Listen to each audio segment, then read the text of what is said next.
This video is sponsored by the Design Mechanism, the makers of Mythras. Mythras is a registered trademark of the Design Mechanism Inc., used with permission. All rights reserved.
So it begins. Here we all are. Let me turn them on so they can hear. We're just commenting that Chugwugger has a new... Well, it sounds as if he's got a new mic, or he's been adapting the mixer for his voice, because he sounded very... not Julian Clary. What? Brian Blessed. Just to let you know that what you're hearing at the moment is not my real voice at all. Mine is compensated and adjusted by a series of buttons to make it sound a lot more manly. That's what I think. Normally it's up here somewhere. And I talk really high pitched. Hello and welcome back, everyone, to the end of an adventure and the beginning of the next. We have almost finished Aiding Annalin, which the party had 4 sessions of playing, and the battle at the end of last adventure took us way over the time, but it was an epic battle, and you can actually find all that combat on YouTube just by going and watch it, so you can actually catch up with it. But we're going to finish off that adventure. We're going to do a bit of housekeeping and spending some experience rolls and increasing people's skills, etc. I've got another couple of new ideas up my sleeve that I want to share with the party and see what they think about them before we implement them, and then we will start the next series of adventures. So, and if you were in the channel watching me play ESO, then you will know already who the story is centered on. But before then, I'm going to allow the players an opportunity for them to say who they are and who they will be playing in tonight's session. And we start off, as always, with Mr. Chugwugger. Hi guys, I'm Chugwugger. I play the character Gulliver, youngest member of the party. He's small, he's scrawny, he's ginger. He walks around with a limp after being injured in a battle of magic with with who he believes was the necromancer. He travelled to the land of Odis with Hengist and several others in search of sorcery, or a particular sorcerer who went by the name of Fladnag. He didn't actually find him, but he did find the orders, which are what controls the magic on Odis. He joined one of these orders because otherwise he would have been considered a renegade. His particular order is that of the Kraken, the Blue Order. They specialize in spells involving around communication, transportation, and teleportation. As a sorcerer, he has the ability to shape the magic to his needs. He can change various aspects. He can change the the range, the number of targets that it will affect. He can even change the magnitude or the power, as well as combining several spells into a single casting. He also has several minor, what he refers to as his cantrips at his disposal. They're based on the folk magic school of Mythras. They are somewhat less powerful spells, but quicker to cast. And I shall pass on to Medivac. Trips at his disposal. Mike's muted. I shall pass on to Longshanks. Thanks very much, Chugawooga. Hi guys, I'm Longshanks CPG, and tonight, as always, I'm playing the character Hengist. He, like Gulliver, is also not a native of Lindowe, and came over at the same time Gulliver on the same ship, captained by Captain Seatide. I can't for life remember the name of the ship, but it was so long ago, it doesn't matter. Wavecrest. Thank you. Yeah. He is a warrior by trade. He is tall, slightly above average height, I think. Just slightly above average build as well. Wears heavy iron armor, which is embossed in green with his family crest because he's a noble from across the sea, but he wasn't a noble in Lindowe until very recently, when he purchased a house in the gentry district. So he's a gentry class in Lindowe now. He also has a butler, or manservant, or general dog's body, depending on the mood Hengist is in. But he's sort of like in the background, sort of like looking after the house when Hengist is off adventuring. He fights with a sword and shield, but he can also fight with the same sword in a two-handed way. He's not a very social character. He does not do well in social situations. He's very straightforward. I'm best with a sword in my hand type character. But you never know what might happen, because he's been thrust into a number of social situations recently in recent adventures. So watch that space. And with that, I'll pass it over to Medivac, and hopefully he's finished sorting out his microphone problems. Test. Yes. Yes. Hello, I'm Medivac and I play Hazard Khan. He's a nomad. He's from the northern steppes of this continent of Odes. He is a scout, a tracker, a forager, a cook of the nature. He's following this group. He's got a arm that is completely black, which was burnt when he tried to pick up something that he wasn't worthy of picking up. He likes to use a scimitar and a short spear, which is his favourite weapon, and he's fully kitted out in quilted armour, which protects him from toe to head. And all you can normally see is just his eyes, as he does like to keep his arm covered up so you can't see anything there. He's very good in the wilderness. He's very uncomfortable in the cities. That's one thing he doesn't like. But he's a necessary evil. He does go in there. He tries to socialise, but he's not very good at it. People are a little bit wary of him with his complete outfit on all the time. So they tend to give him a bit of a wide berth. But yeah, he does his best. He's always at home in the wilderness, though. And with that, I shall pass on to Mr. Pickles. I'm Mr. Pickles, and I play Bartleby Fumus, which is our group's theist. He wasn't always going to be a theist. In his early life, he wanted to be an entertainer, a bard of sorts. But bandits disfigured his hands and took his money, and he was saved by the priests of Amriel. Amriel is the light moon goddess of the setting. She grants abstract visions that aren't always clear, and allows her worshippers to channel abilities that deal with energy, particularly giving people the energy to stay up late to worship the moon, healing so that people are safe and clean and purified by light. Bartleby mostly encompasses a lot of those aspects for the group, a lot of protection, healing, perseverance.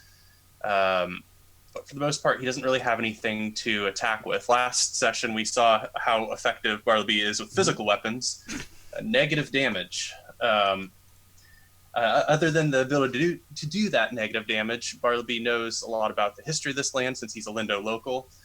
He knows all about monsters and monster tales, and he has a growing knowledge of the impoverished area of Lindowe, Lower Lindowe as we call it, because he is on a campaign in this city to try and get more help for the impoverished people, to root out disease and prevent crime and all that good stuff. I'll pass it on to you, Mr. Inwils. Thank you. Mike.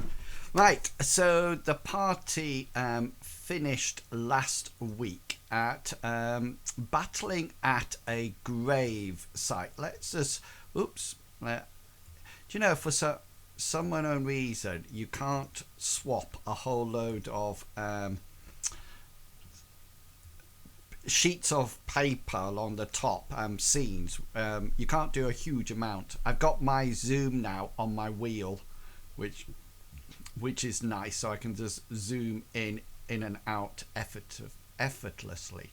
So yeah, and I was just about to say, you did, Bartleby did actually do some combat yesterday, last time, but I think you were quite noble, I think, because if I remember rightly, you actually stood in front of Gulliver and Tiffin and actually protected them both. And then I think you conjured up Amriel's shield and the skeleton whacked it.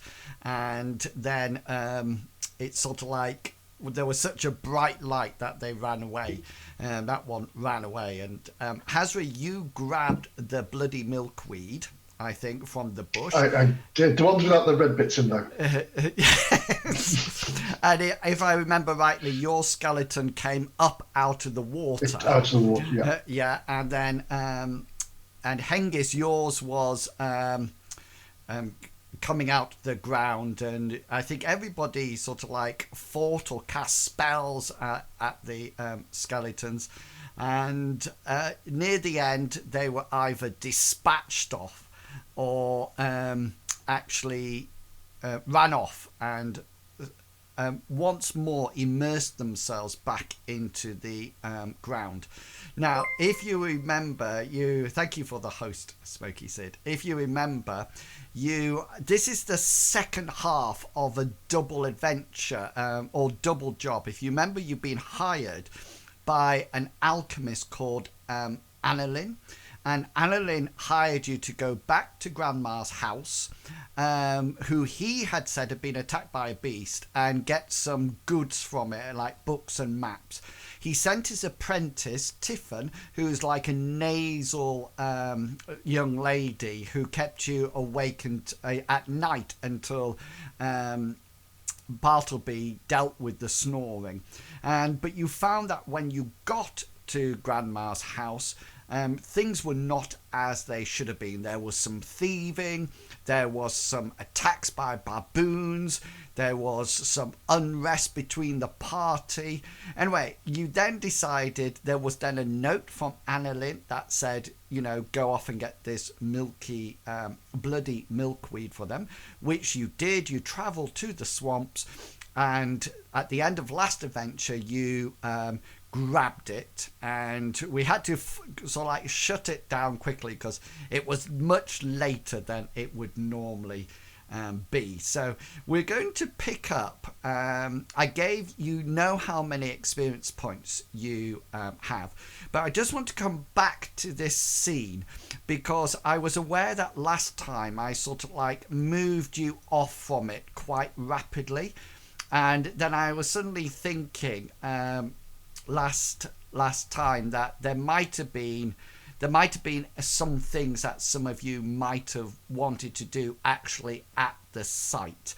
So let's start there then. So Hazra, you've got the bloody milkweed. You can take a good amount of it, probably all the ones that have actually got a splatter of artificial blood on them, and probably put them into a sort of like a bouquet or something, and ready to take back. I don't think anybody was wounded. No, closely, but not. Yeah. So just as I know some of you were fatigued, So you're probably just sort of like hanging out here, resting.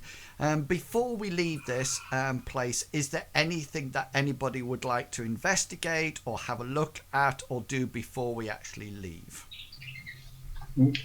Azra doesn't. He's more interested in getting away from these unnatural creatures with with Gulliver and Bartleby. Yeah, cool. Anybody else wish to do anything at all? Yes. Whilst we're resting, Gulliver does want to have a look at these totems. That was his initial thing. Yeah. To actually to have a closer look at one and see whether or not there's any other markings or inscriptions or anything that could determine who had actually put them here and where they were from, because there seemed to be other ones within the swamp that we just sort of like walked past without looking at or taking any notice of it. But it seemed to be like they were probably marking.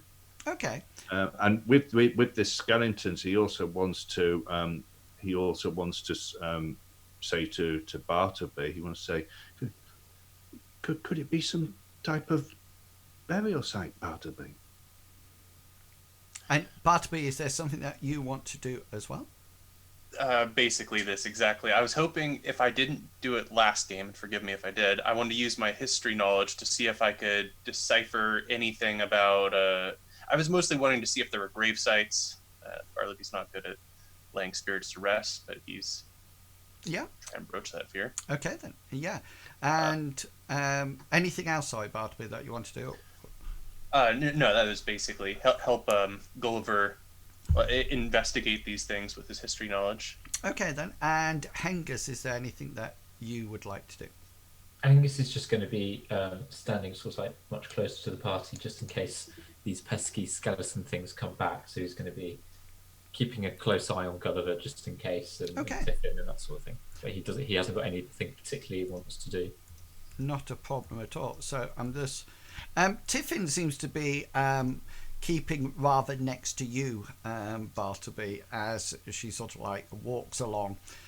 She seems to have formed this bond with you, and you seem to be understanding each other.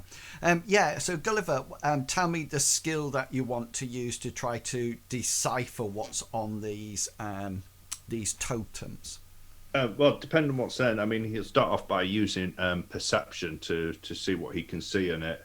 Maybe if there's anything written on it, he might be able to use his literacy, or if there's any runes on it, he might be able to use his runology.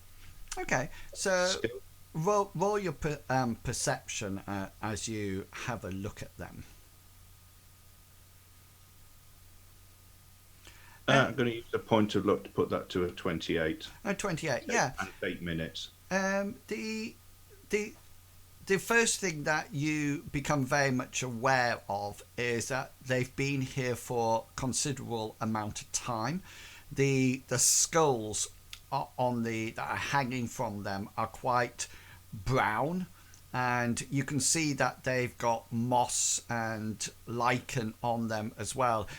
This is not something that's been put here for a huge amount of very recently. They have obviously been here some time. You also notice that they've probably either sunk or gone off to one side, because many of them are not now perpendicular to the ground. They're sort of like slightly leaning over, and you can see part of the wood that has sort of like come out, and it does look like they're wooden rather than stone.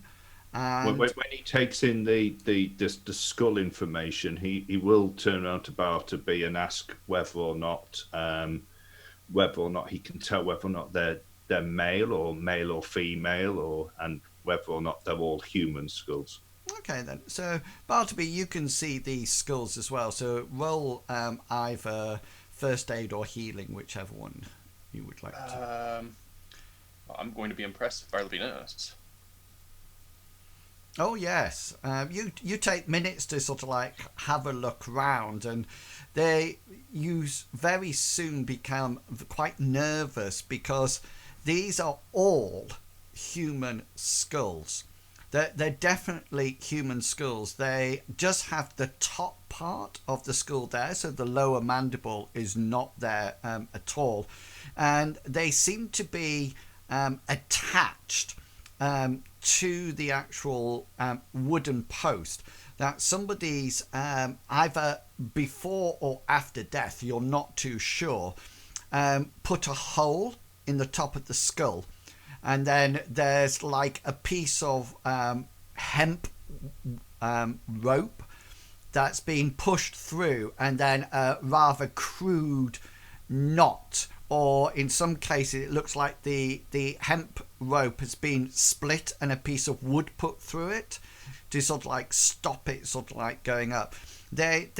You're not too sure whether or not they're male or female, but they are definitely all adults. There's no children here at all. The other thing, Gulliver, that you notice, as you can see from the pictures, is that there's no runes or anything lettering carved on here at all. There just seems to be these grotesque screaming visages, their faces on it, and they look almost like familiar but not human, if that makes sense. They seem to be very elongated. You can make out teeth and things like that. But apart from that, there's no writing or anything on them. And Bartleby, make your... is it a history roll you would like to make? Yeah, to maybe know of any tribes that might have done this kind of thing, Yeah, or what purpose it sure. might seek. I'd like to throw a point of luck at that and make it a 39. 39, yeah, cool. So you are aware, similarly to the Batrachians that you've met already, there are stories of a headhunting tribe of humans that used to actually live within the swamp. They were very primitive, very nasty, very they believed, that spirits abound. There was no sort of like worshipping of deities or anything like that. Everything was very primitive, and they just thought about spirits, spirits of this, that and the other.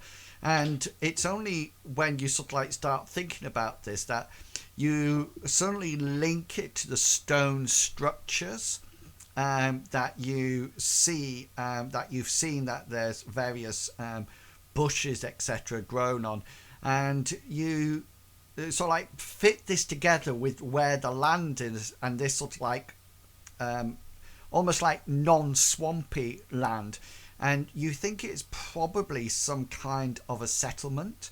It might have been somewhere that was more of a fixed abode for groups of people. You've only heard rumours of these headhunting tribes in the swamp, and your lore history comes out because this is in the long distant past. It's nothing that was actually new. There is one slight issue that you notice, and you sort of like think about it. Just roll your insight for me. Will do. And I just want to make clear, Bartleby's sharing this with everybody as Yeah. he's mumbling out loud. Cool, yeah, and it's only when you sort of like start to think about the history, etc., that something really sort of like comes to light, and you sort of like think, hang on a minute, that doesn't quite match up, because the people you remember from your history roll were primitive people, and usually armed themselves with stone or wooden weapons.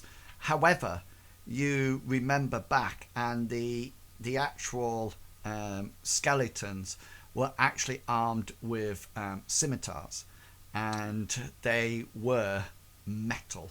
And you sort of like as you're looking around and sort of like weighing things up, and you shared this with the party, you're not too sure why, but there seems to be a mismatch there.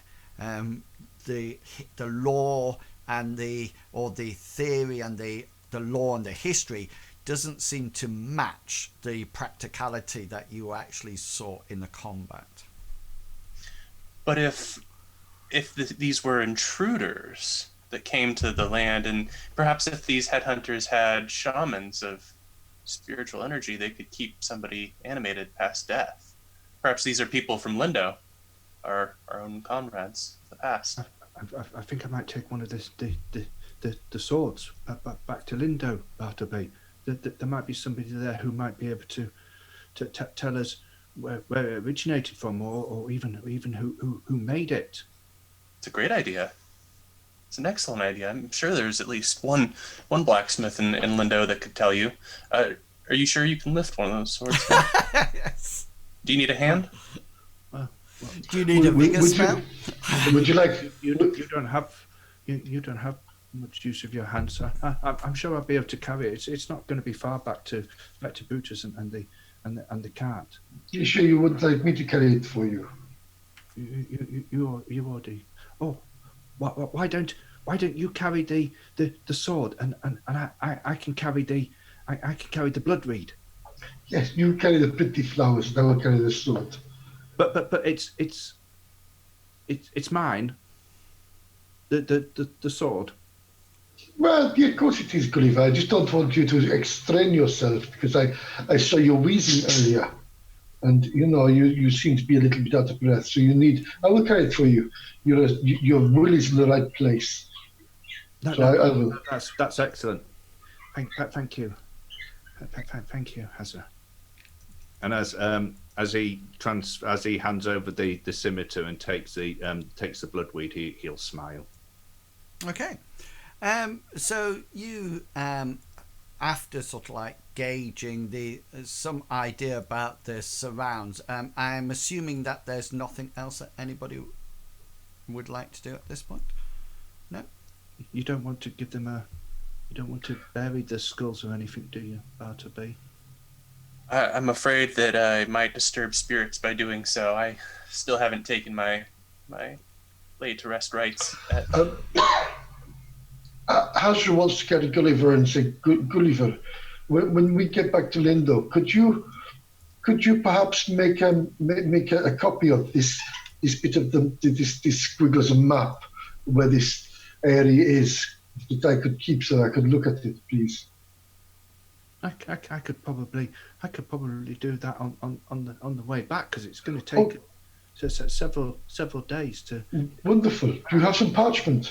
Do you have some paper? I always carry parchment and quill with me. You never know when you're going to have to write something down. Oh, Gulliver, you are a treasure. Or draw a map. Wonderful. Thank you, Gulliver. Okay, so the journey back to Lindowe will, as Gulliver stated, take several days.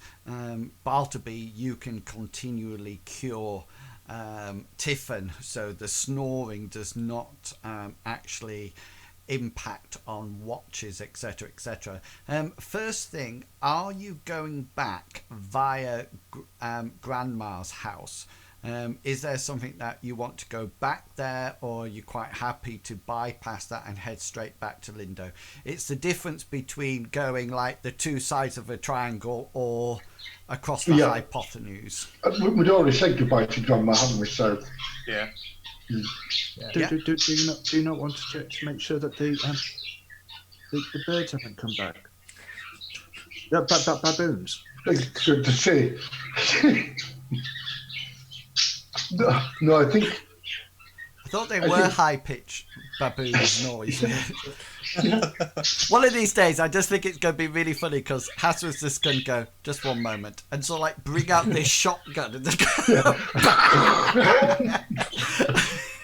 and there's just they have got away. There's just going to be this somebody throws feathers into the. No, it's fine. I think I don't think they will be bothering her again. personally. But if you wish to go back and check, we can go back and check. So what's going to be the plan? Back to Grandma's, then home, or straight to Lindowe? Hengist, what do you think? We could go and check on her by all means, but What's going to be the difference in time? Is it sort of like going to put an extra day on or something like that? Yeah, about a day and a half.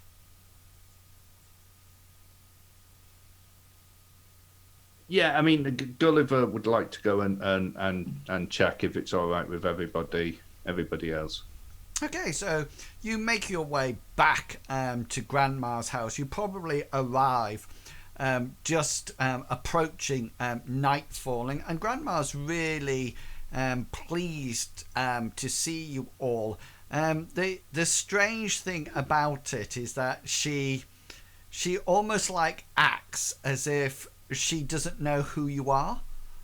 If that makes sense, she seems to be very confused about who you are and what you're doing here.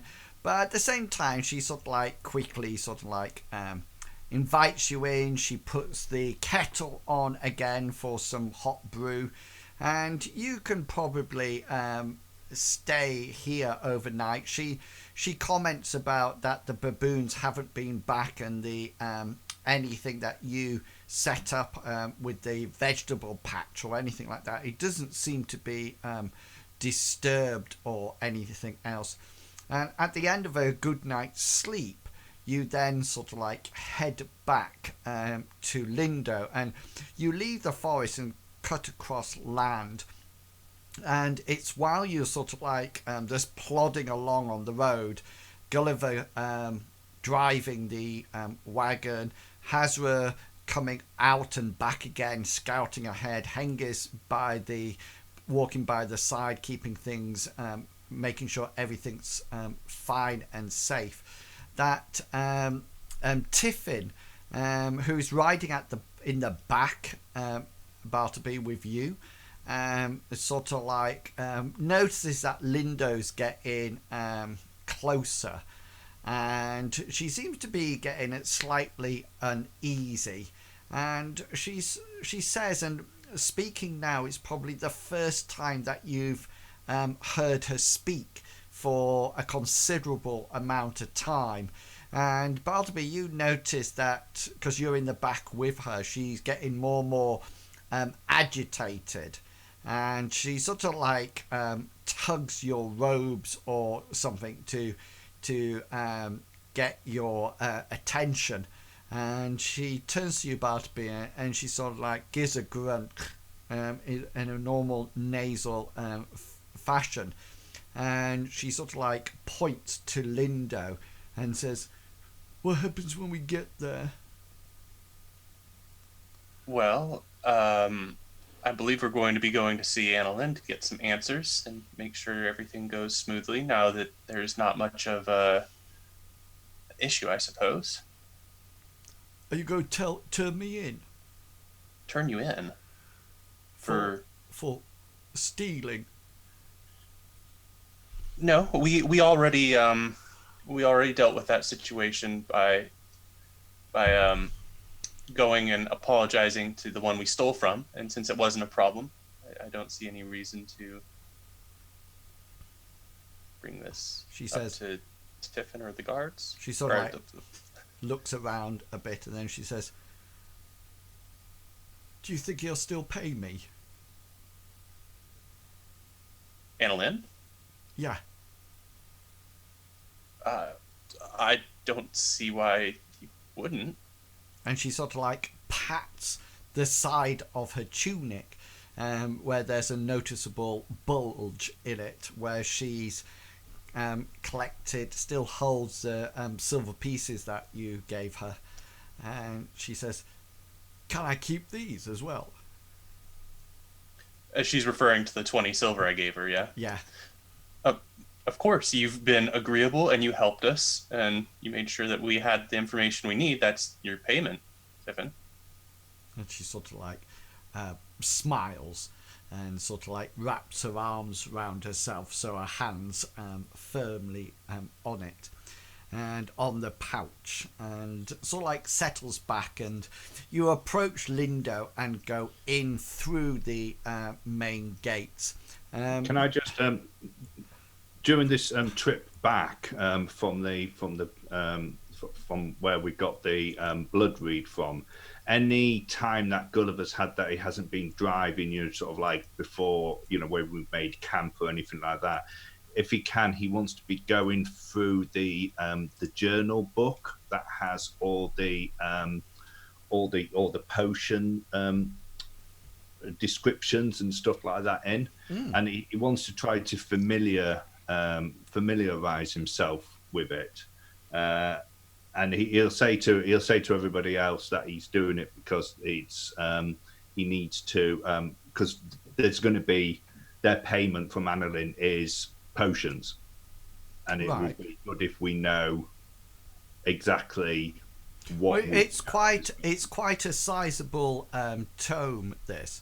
So when you say making yourself familiar with it, well, I mean, he'll, are you copying it onto another sheet? No. So for, I mean, he might take brief notes of the different types of potions. There was the one that grandmother said about what the blood reed was used for. Okay. He'll sort of like look, and if it says, by combining, and I don't know, beetroot and aniseed and this, then it will make you stronger. Then he'll put potion of strength. Okay, then. Just so that he has an idea of.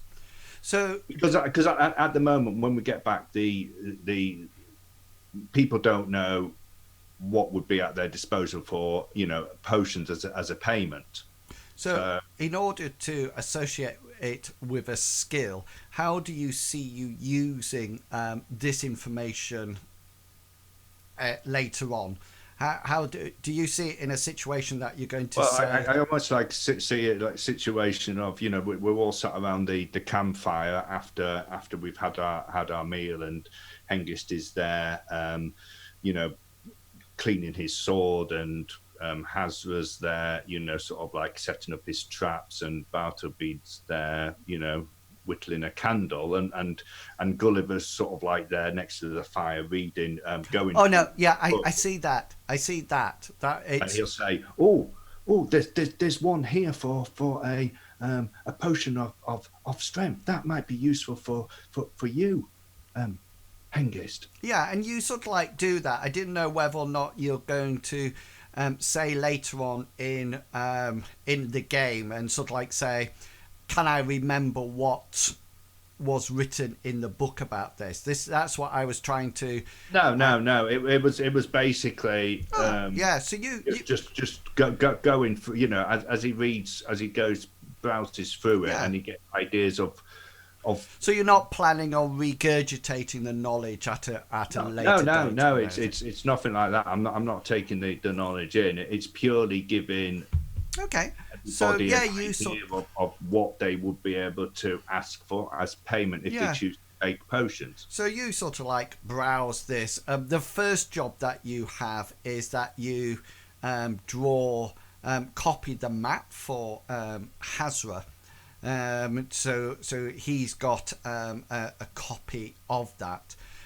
Do you have any mapping or any skills like that, or is it just a case you're just crudely copying it? I'm just going to crudely copy it. Okay then, yeah, cool. So you sort of like make a rough copy of it in order to sort of like make a representation of it. Yeah. Okay. I was just going to give some tracing paper. Yeah. So we can. I think we can link it to a skill Hazra when you actually want to use it. We can have a look at it then. So yeah, so during the night when you're getting ready to go to sleep, Gulliver keeps shouting out about the names of elixirs that can make you super powerful and things like that. Just let me, because I have all these written down, so I can be a little bit more specific with. But I think they're in here. Here we go. So he sort of like talks about elixirs that can alleviate pain, that can be a curative for sleep, i.e. they can make you stay awake all night or even fall asleep all night. There's also the idea that it can increase fertility, which you know is the bloody milkweed. And there's even there's some strange ones that talk about dyeing material, making them different colours, things like using crushed berries or cochineal or something like that. And there's also some really strange ones that seem to be more. There's something that says that it actually, drinking this potion enables you to see in the dark, which seems almost like an old wives' tale about eating too many carrots. But there's quite a lot of detail, and each of the recipes are sort of like intricate. It doesn't just say put all these into a pot and boil them. It seems to be doing things in a very set order, and even down to the number of turns or stirs with an implement ranging from a wooden spoon to a chicken's leg or foot. How many times you have to turn, stir it, which direction, what temperature to boil it at. But that's not like into 50 degrees Celsius. It says sort of like boil until several bubbles manifest itself in a constant stream over the top of the liquid. So it's quite detailed. And some of them, Gulliver, you sort of like think is probably not that important. Would it actually make a difference to a liquid if you stirred it with a chicken's leg rather than a spoon? You're not too sure. And it's the other thing that you do pick out from it is that there seems to be a whole load of requirements for the substances, the ingredients. So it doesn't sort of like just say fur of a bear. It says something like 2 strands of fur of the bear plucked from a living bear at the 4th moon of the month of May, or something like that. It is quite intense that you and this is why I asked what you were trying to get from it. Oh, no, I'm not taking any of that information. Yeah, it's just very sort of like intense, and it's very accurate, and there's loads of animated pictures. And it's after a couple of days of travelling away from Grandma's house, you arrive back in the city of Lindowe. You can, it's probably about 6-7 o'clock at night, so it's getting late. Hazra, are you planning? I think the ox and the wagon belong to you. That's right. Yes. Yeah.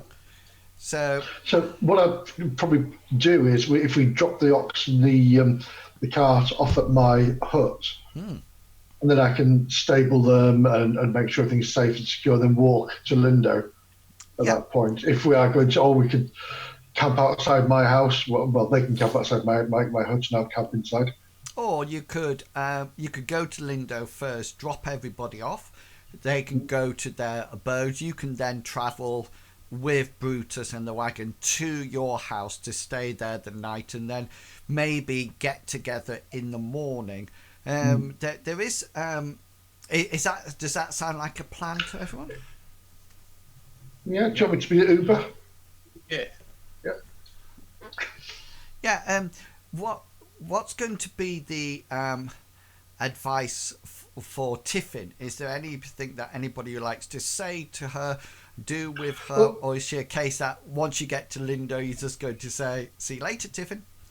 No, I was just going to say, Bartleby, maybe you should look after Tiffin for the night to make sure she's safe, and so the guards don't get her, perhaps. And Bartleby will nod and take that knowledge in. Are you allowed little girls in your room, Bartleby? He's a priest. Everyone is Yeah, but- welcomed in the house of Amriel. And that I think that is very true, but I don't think that she would be as comfortable there. So I would like to, ask her if she has a place to stay, and then offer to pay for a room at the Drowning Stallion. Oh They- yes, with what's the barkeep? Melissa. Melissa, yeah, yeah. I'd like to offer that to her and kind of mention, maybe if I need an influence role, that Melissa pays well for people of her type. Yeah, well, yeah, because you've actually hired some gutter snipes. I feel I'm trying to. Was it Mick and Flynn? Yes. Yeah. But she keeps them safe and employed, and so She that's does. the best of a bad situation. Yeah. So My heart stops for a moment. Then I thought Bartleby was about to sell Tiffin into slavery. yeah. No, Just into a life of crime. Yeah. Well, Well, I think she's already in a life of crime. making the best of a bad situation, Yeah. getting her to an employer who won't abuse her. Yes, That's- that is that's true. what I was So, thinking. Not just roll your influence skill to see what impression Melissa gives you. It will be easy because you know. Oh, and yeah, and Melissa sort of like understands that you always sort of like your heart is in the right place, and you know that she understands what you mean, and she sort of like says to Tiffin, and she sort of like looks to her and she says, "So would you like some work then, Tiffin?" And Tiffin sort of like screws up her face and says, "No." And Melissa sort of looks down and says, "Hard luck," and sort of like brings out a bucket and a cloth for her to start wiping the table, and Tiffin sort of like brings out the bag of coins and says, "Buy of this," and Melissa says, "It's probably best if I look after that for you." And she sort of like quickly gazes around, and you, Bartleby, you sort of like quickly, as several of the the bar the patrons of the bar sort of like look round as this bag of coins are exchanged, and Melissa sort of like takes it off and looks at you and sort of like says, "She can have it back, Bartleby. I'm not going to steal it." As if to say, things are going to be all right. She's not taking it; it's just putting it to one side. Good. Because Melissa's pragmatic like that. She's a little bit more pragmatic than Bartleby. Bartleby would give her some coins for a room for a little bit for Tiffin to be Yeah, safe. you sort of like hand out some coins, and Melissa refuses them and says, "I think it's important for young ladies to, well," and she holds up the bag of 20 silver pieces, "pay for their own way. It's a good, valuable lesson to be learnt." And you hear Tiffin goes, like that, and sort of like picks up the bucket and sort of like slops water everywhere and sort of like flounces off into the back room. And Melissa turns around to you and says, "Don't worry, Bartleby. She'll be fine. Come and visit any time you wish." Thank you, Melissa. Good to know, and I will visit soon. Would you like a drink before you depart? Oh, no. Not this time. Well, any time, Mr. Bartleby. You know how much we, and she looks around, appreciate your visits. And you toddle back off. Definitely toddle. Yeah. Okay, so the wagon, we're going to have to put a little... I think, Hazra, I think what we need to do is probably add a stable of some description to your to the manor. because I don't actually have enough room on this map, but maybe we could squeeze it on in the outside here somewhere. If it gets cold enough, Brutus can come inside. Yeah, so I think what I'm going to do, I'm going to nick Brutus from here. So if we actually want to use it again, Hazra, we know it's on your map. And the nice thing is I have plenty of milk every morning. I thought it was a male ox. No. You could try milking it. I wouldn't recommend drinking it. No. So yeah, It does not taste right. so Brutus makes his home up at Campus Hazra's house out in the second house. Castle de Khan.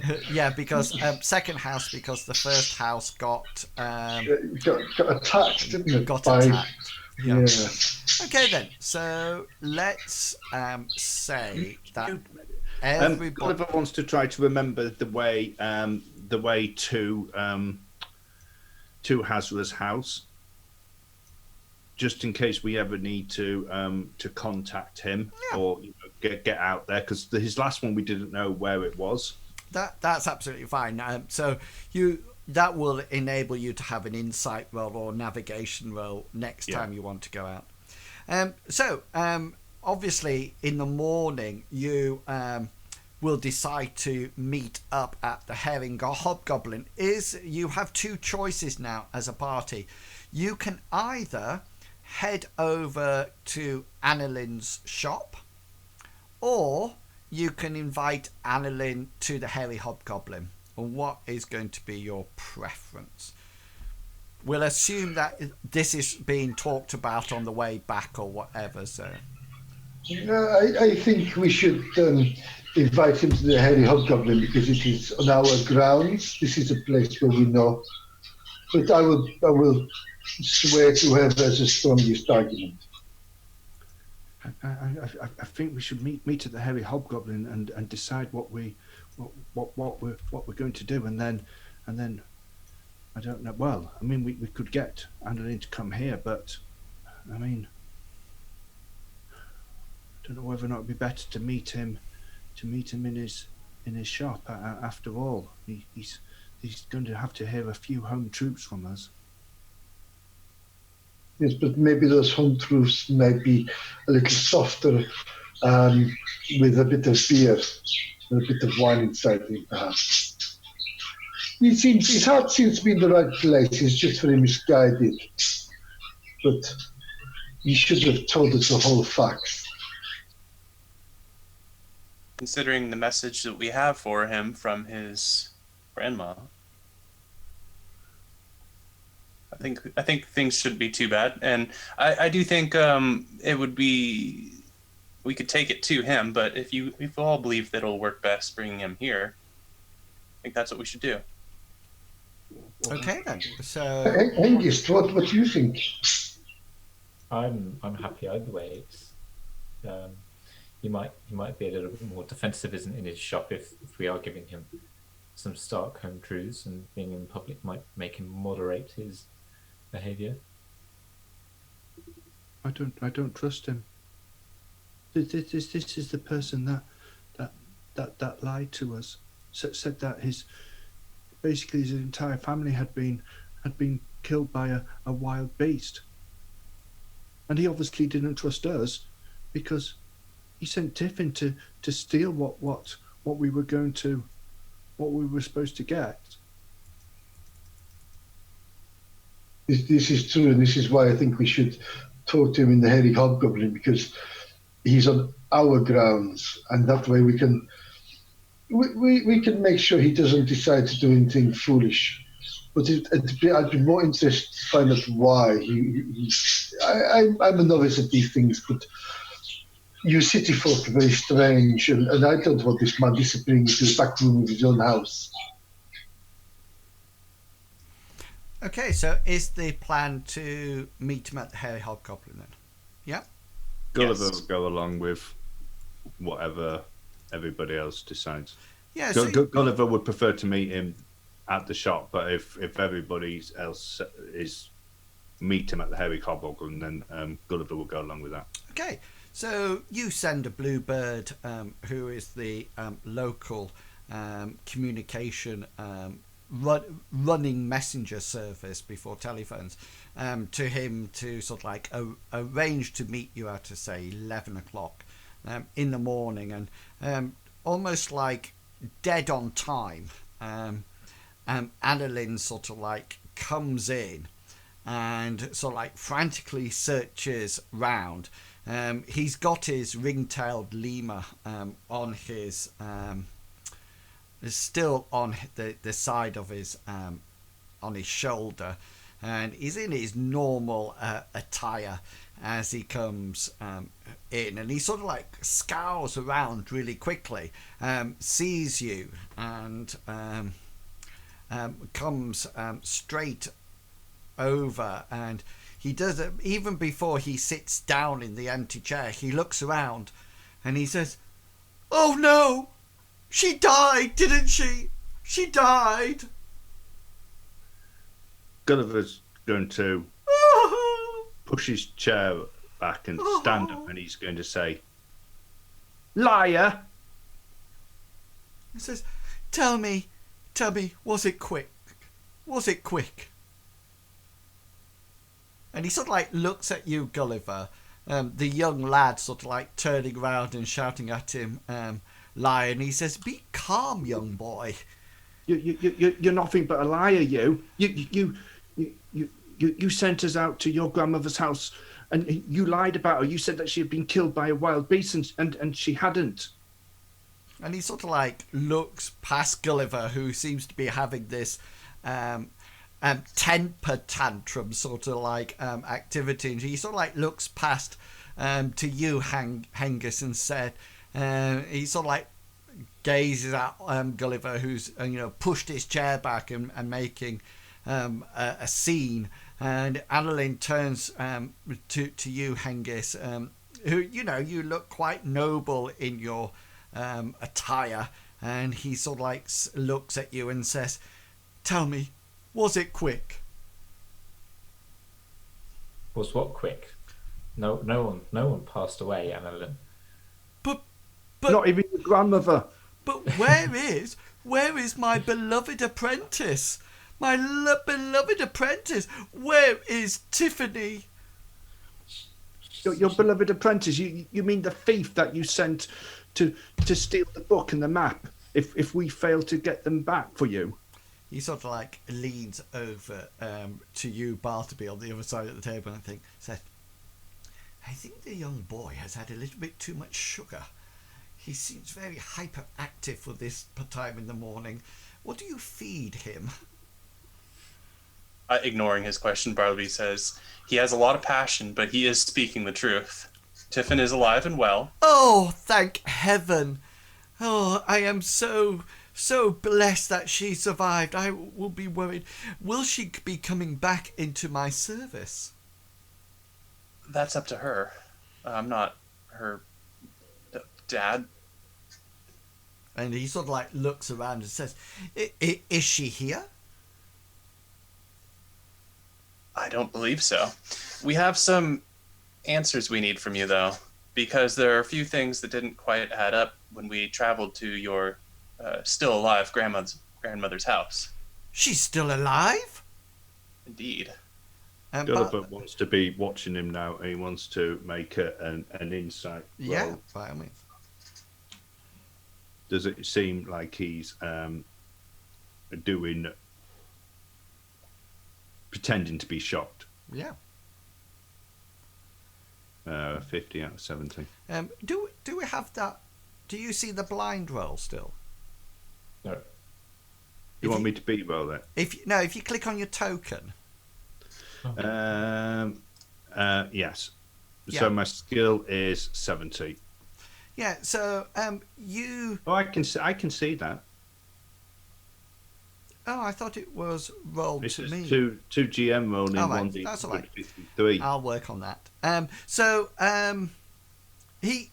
he's telling the truth. He doesn't seem to be lying. He does seem to be shocked, in the sense that when Bartleby said Grandma was alive, he seemed to be quite naturally shocked by that proclamation. He's not hiding anything. He's definitely not faking anything, and he sort of like turns to you, Bartleby, and says, "She is alive?" Indeed, and she gave us a message for you. Oh, heaven blessed! I was so worried that she would have been eaten, or worse still, torn in two. That's what confused us, because that's what you told us, that you'd seen her torn in two. Well, to be honest with you, that part was not completely true. You see, and I am afraid to say this, there was some noise outside, and I fled, leaving my poor grandmother to her fate. Coward. Oh yes, I am but a coward. I do not have the blood of fearsome warriors coursing through my veins. I am but a lonely alchemist trying desperately to make his way through Lindowe. But how you're not an alchemist, are you? Because your grandmother told us you weren't very good at, or you weren't very interested in being an alchemist. Well, compared to everything else I try, let's just say that this is the best I have. I have a message from your grandmother anyway. She said that she's pleased that you're taking up the art of alchemy and that she loves you. Oh, I love her too with all my heart, and I will. And he sort of like looks around and says, "Do you think she will allow me a visit?" I didn't speak very kindly of you to begin with when we mentioned your name. I will go back, and I will try to heal this wound, this gaping chasm of a wound that has been split open between us. These are very pretty words you are saying, but maybe actions speak louder than words. Maybe once you should do as your grandmother wanted you to do, and what you seem to want to do now, and make a living for yourself. Fair words. And then go see your grandmother, and maybe everybody needs to hug a grandmother. I bow to your noble and your inspirational narrative, Master Hazra. You speak as if you're speaking to my heart, and I know that those words are but true.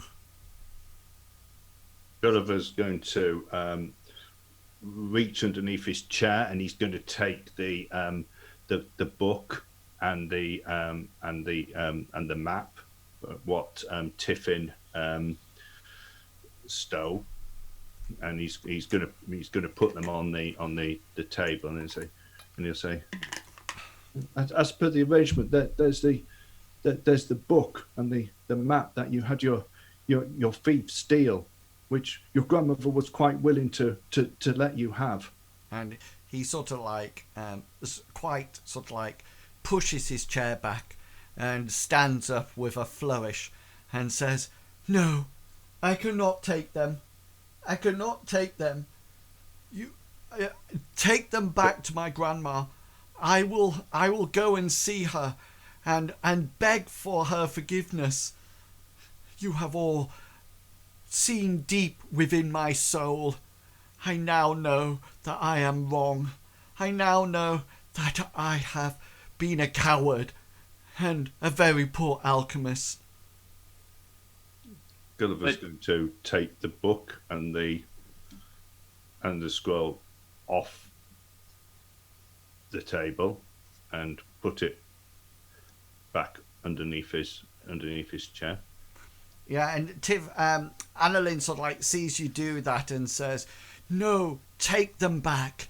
Do not harbour them yourself. Do not steal from this mild, loving woman that is my grandma."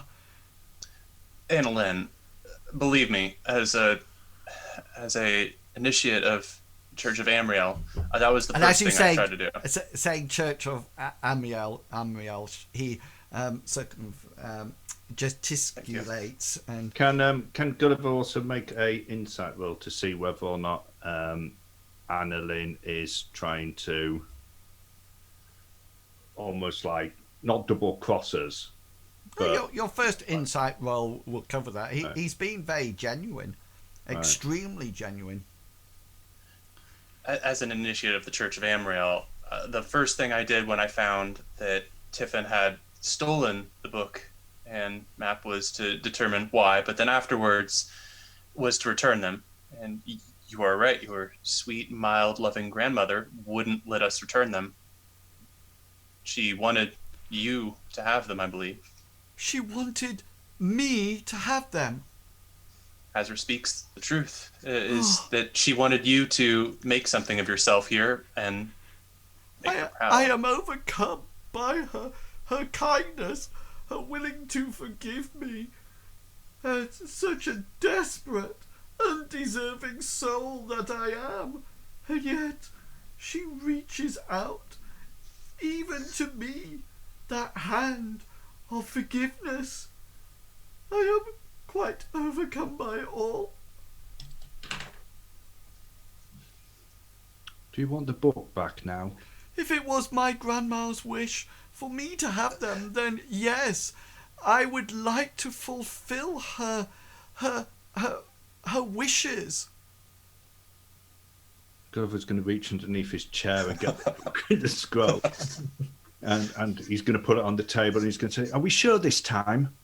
And he sort of like looks and says, "From the words of your kindly theist, I now know that this is my job. This is what I need to do." Then our business is concluded. That's not entirely true. Is it not, Bartleby?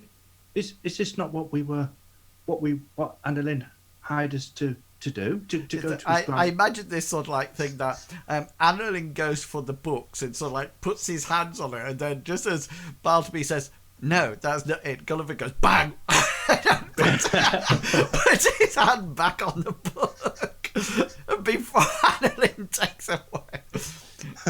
No, Annalin, the book and the scroll is yours. We have completed. But there was the note from Tiffin, and we walked around in swamps for a reason. Oh yes. And he sort of like picks up the book and the scroll, and rather in a familiar way, he tucks it inside his tunic, a bit like you saw Tiffin do. "Yes, my note. I am so pleased that you got my note. Were you able to get some quantity of the bloody milkweed?" Probably he's just going to stare at Gulliver and wait for him to answer.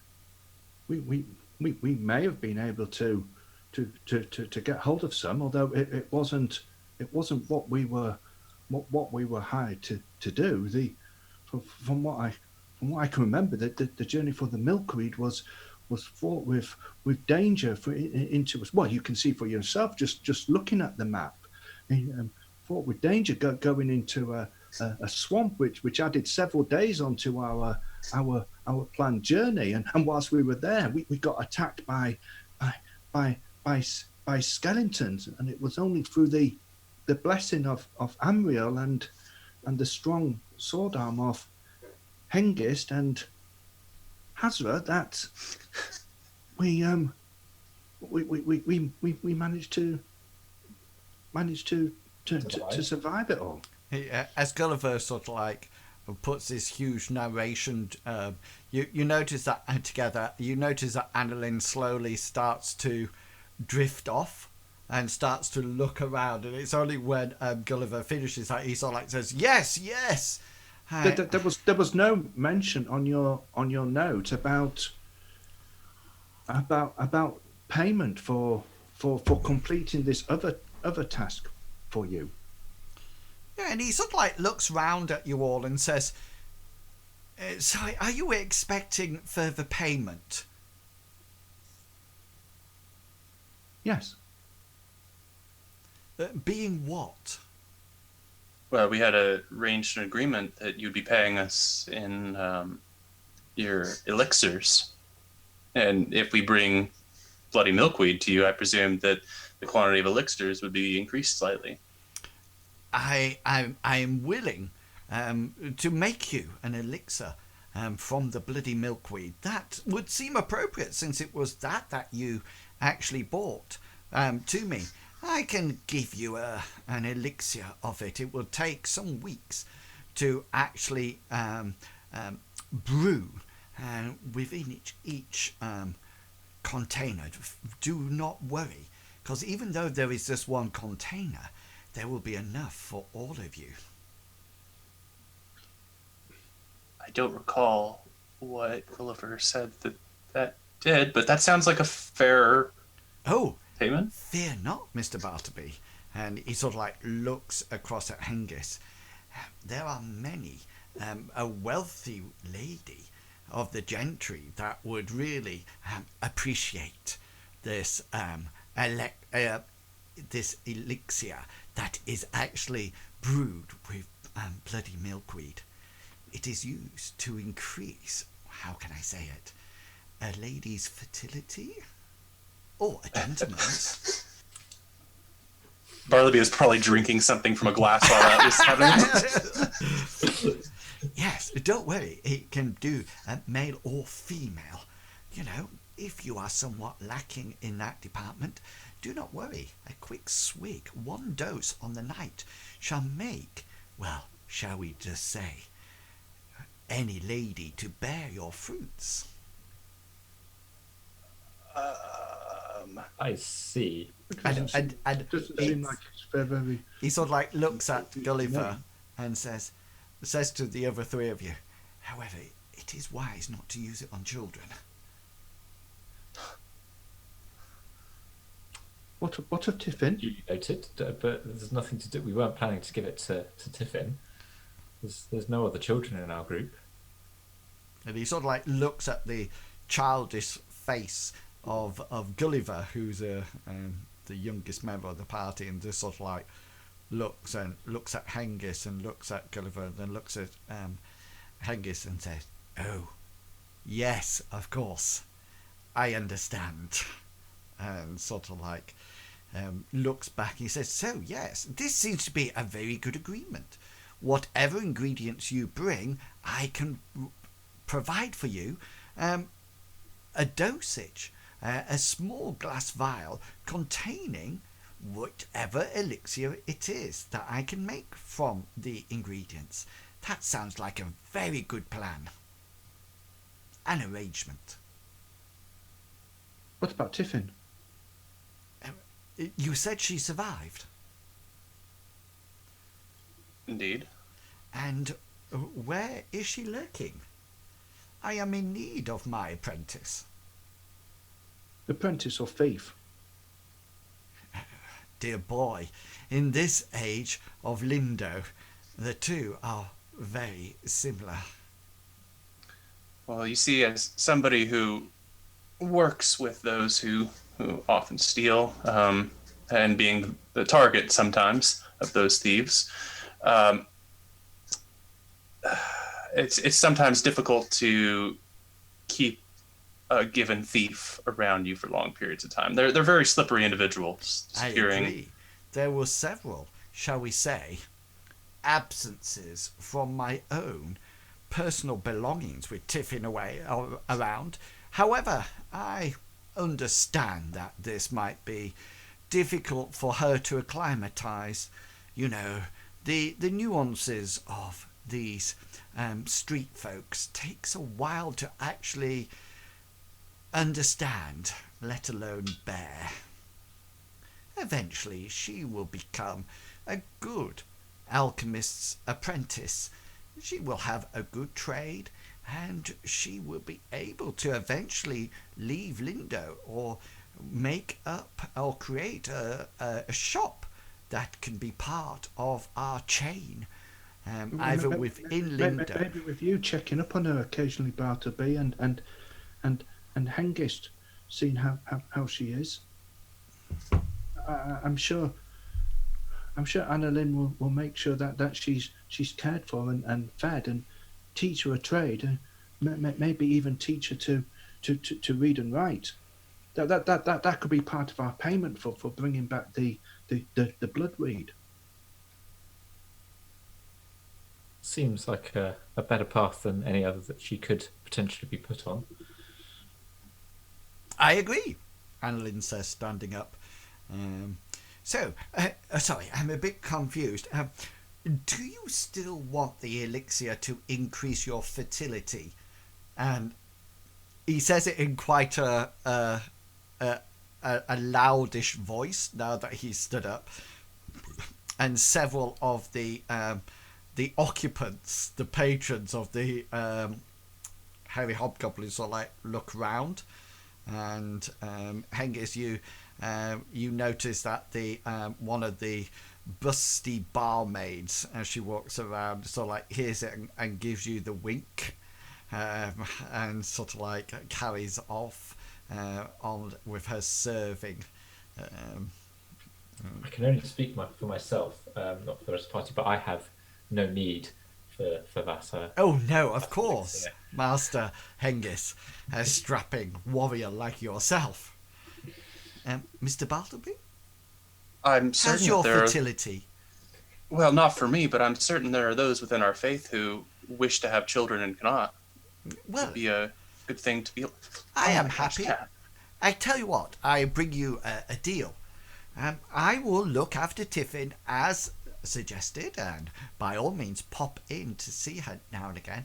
But because you have done a great favour for myself and been brought back my grandma from the dead, I am willing to give you both.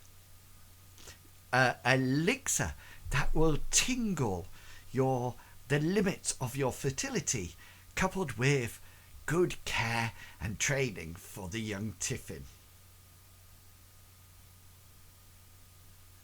Sounds excellent. Excellent, he says.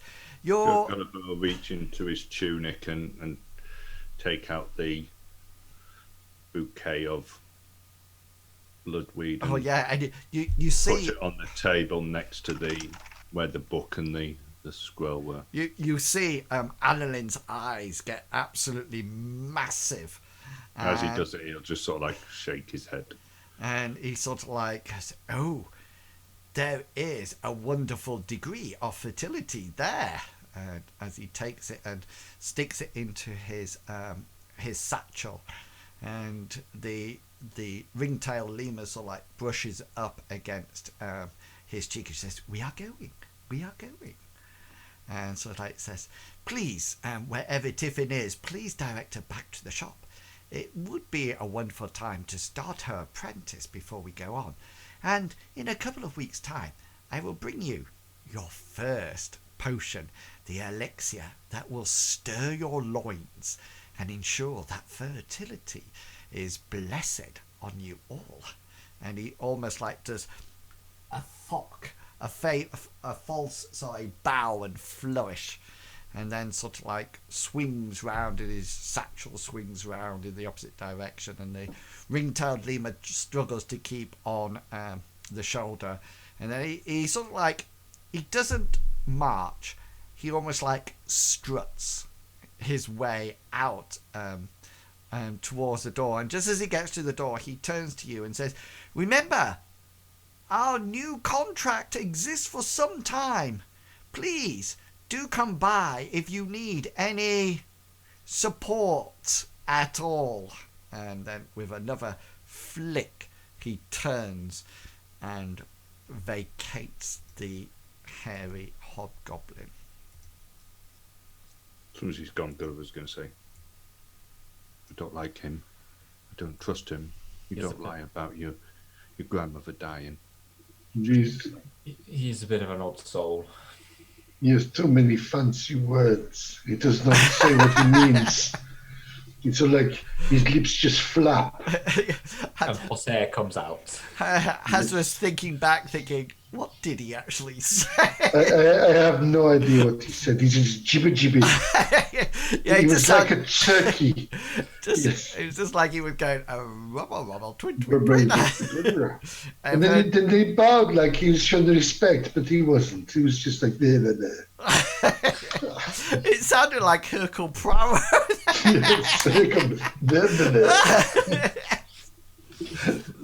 Excellent. So Annalin has left with the book, and you know where his shop is. So do add it to your character sheets as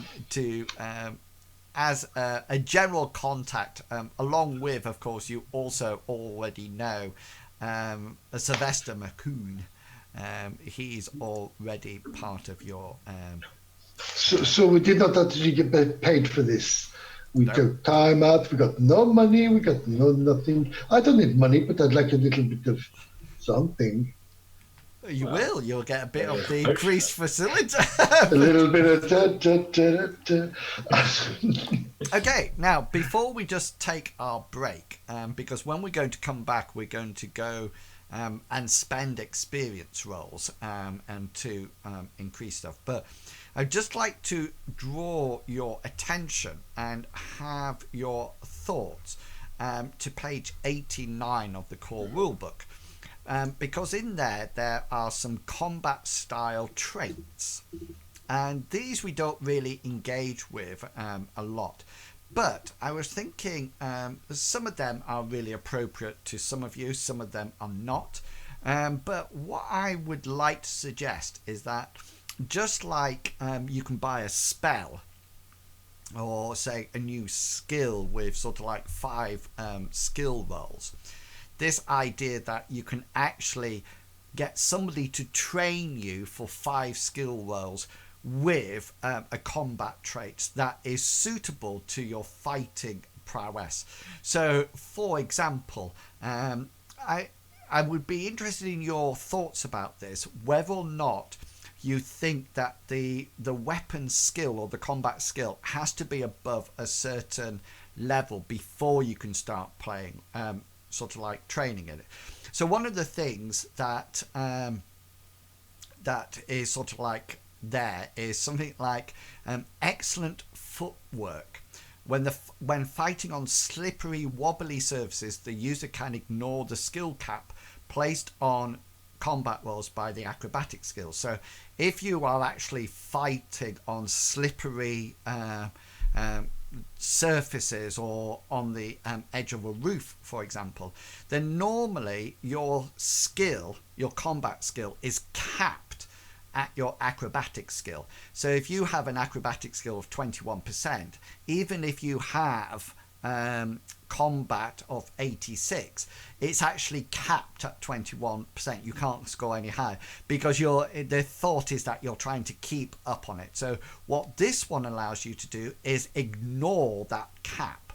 And I was thinking it's a bit like looking at some kind of additional training that you can actually do. Now, initially, my thought about these combat style traits is, number one, to see how it works.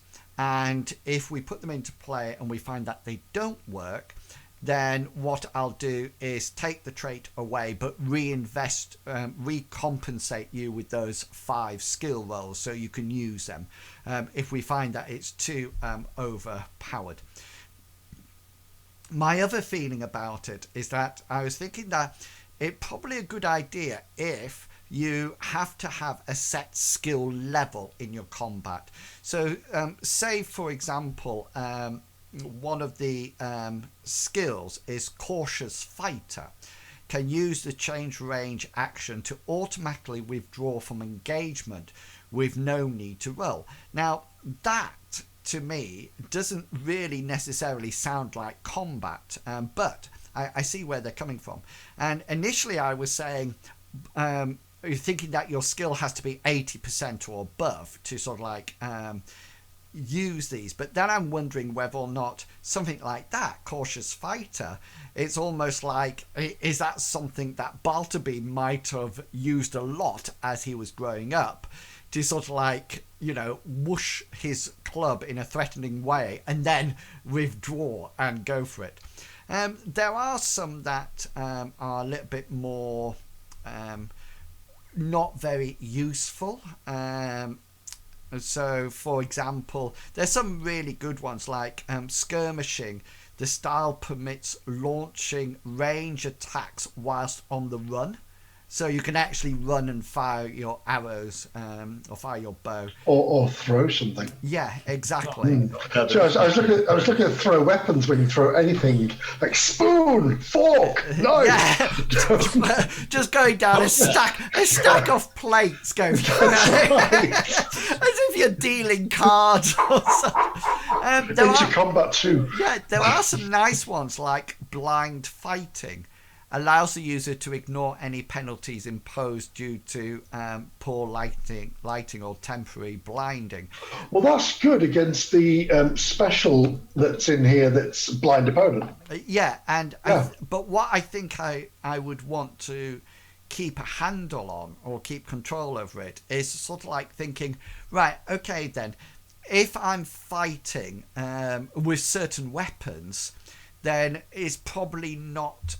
certain weapons might not be able to do all of them, you know. So for example, something like mounted combat, okay, that could be with a sword or a dagger or whatever, but can it be used with all weapons? For example, a staff, a quarterstaff, is it the sort of thing? How many people are out there training people to fight from horseback with a staff? Can you see what I mean? So it almost like fit into generic, almost like thinking about how it would normally be, rather than saying you can't do that with a staff, because technically you could, but saying, all right, so how would that work? So what I'm going to do, we're going to have our break, and I'll be interested when we come back what people's thoughts about them.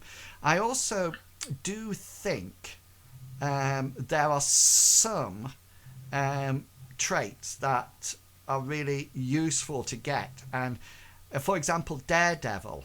I was looking at that. Yeah. May use evade to dodge blows in hand-to-hand combat without ending up prone. So, in my defence, I was looking at Shield Wall 2, where me and Bartleby could have shields with long shanks in the middle, and then just like, you know, he could hit and we could just protect. Yeah, and so you could just sort of like, Bartleby could just call up the Shield of Amaryl, and then so have a look at it, and have a look and see what you think, and we will take our 10-minute break.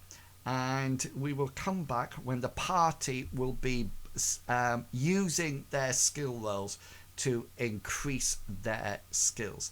So, so 10 minutes. So it's just coming up to past. So we'll be back at 20 to the hour.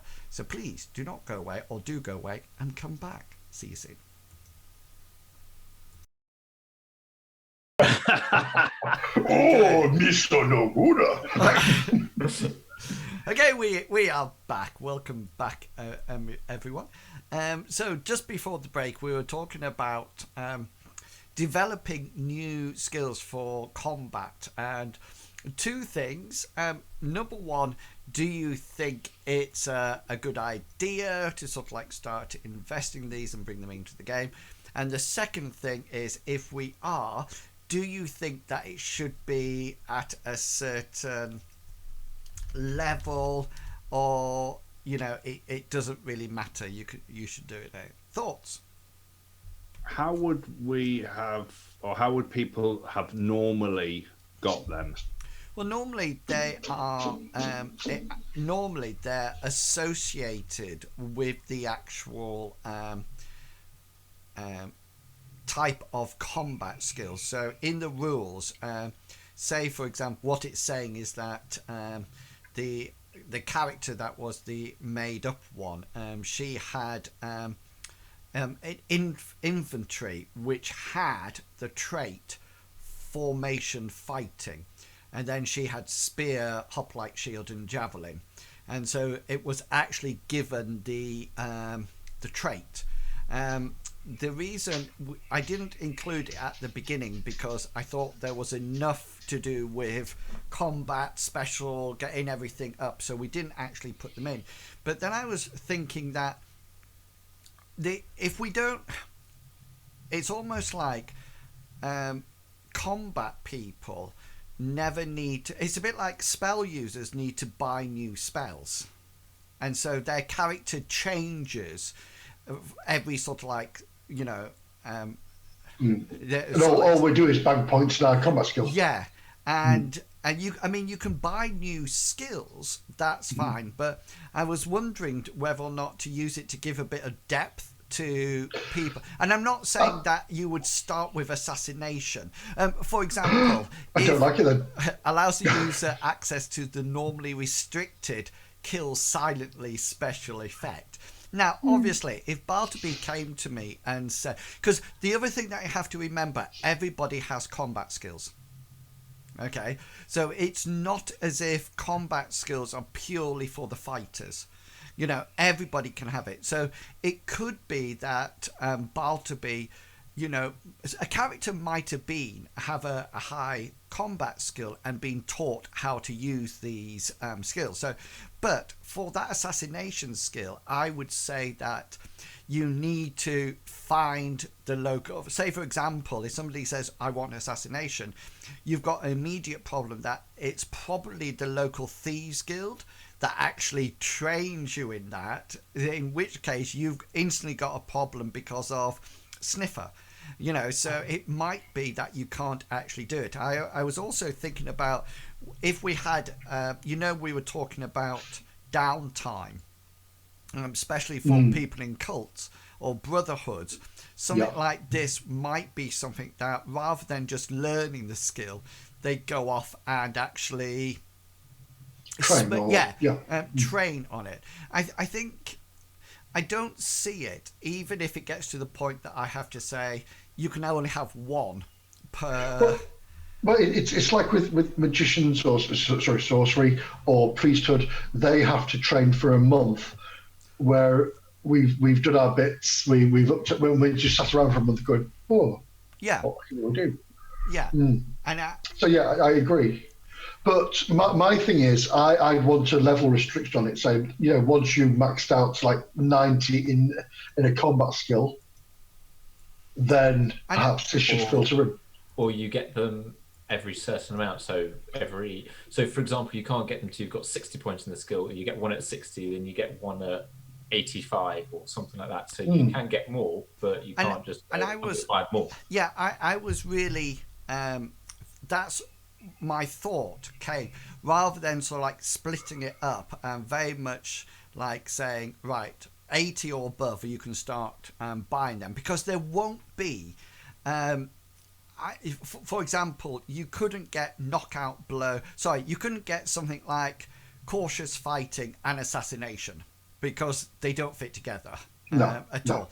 But then I was thinking cautious fighter, somebody with a low combat skill might actually want to get that so they can keep out of combat. Although what it would be was that, and I think this is how I verified it in my head, Bartleby can get out of withdraw from engagement using an evade roll. He can do that. The only difference with that skill is that you don't need to roll it. And I think that comes into actual combat, i.e. you're so proficient with your weapon, you knock certain things aside, which allows you to have that opening to withdraw. I mean, it's like grab the chair and throw it in front of you just to back away. Yeah, you know, and something. So, yeah, anyway. Are they used as instead of a special, some of them? Or are they always... No, they are all seen as something that people can do. So, for example, you cannot get kill silently unless you got the trait. These are combat style traits. So that's a special. Kill silently is a special. Okay, but you can only get it if you get kill silently. Other things like Daredevil may use evade to dodge blows in handing out without ending up prone. Then that would be it. That's not a. That would take an So action. once every time you evade, you would just not go prone. Yeah, unless you particularly said, and I want to end up prone. Yeah. It doesn't. But things like do or die allows dual wield combinations to use flurry special effect, provided that each subsequent attack utilizes the alternative weapon. So it's an action point. Well, flurry allows you. Flurry is a special, and it allows you to hit with your knee, hand, fist, or whatever's available. Now, that additional action that costs an action point. So, do or die would cost you an action point, but it means you're not hitting with your fist. You've actually got 2 daggers. So things like do or die. It would be set up right from the beginning, or something like, it's either set up at the beginning of character, or you start to learn with one weapon additional to your another one. Now, with that one, I almost think that's a new combat style. Yeah. So, and there's a huge amount of them, and they seem to be like knockout blow. When attacking with surprise, treat any stun location at lasting minutes instead of turns. So it only happens when. So somebody with that would say, "I'll creep up behind them, and then I'll use my weapon to knock out blow." Like what we do with the urchins when we're going to get the sea captains. Yeah. And then things like ranged marksman. When using a ranged weapon, shift a random hit location to an adjoining body location.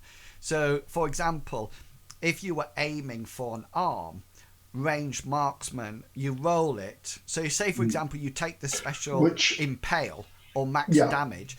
You can then say, hits his left arm, you could say, I will put it onto his chest. However, if you have it on its chest, you don't have to move it onto its head. You can actually leave it.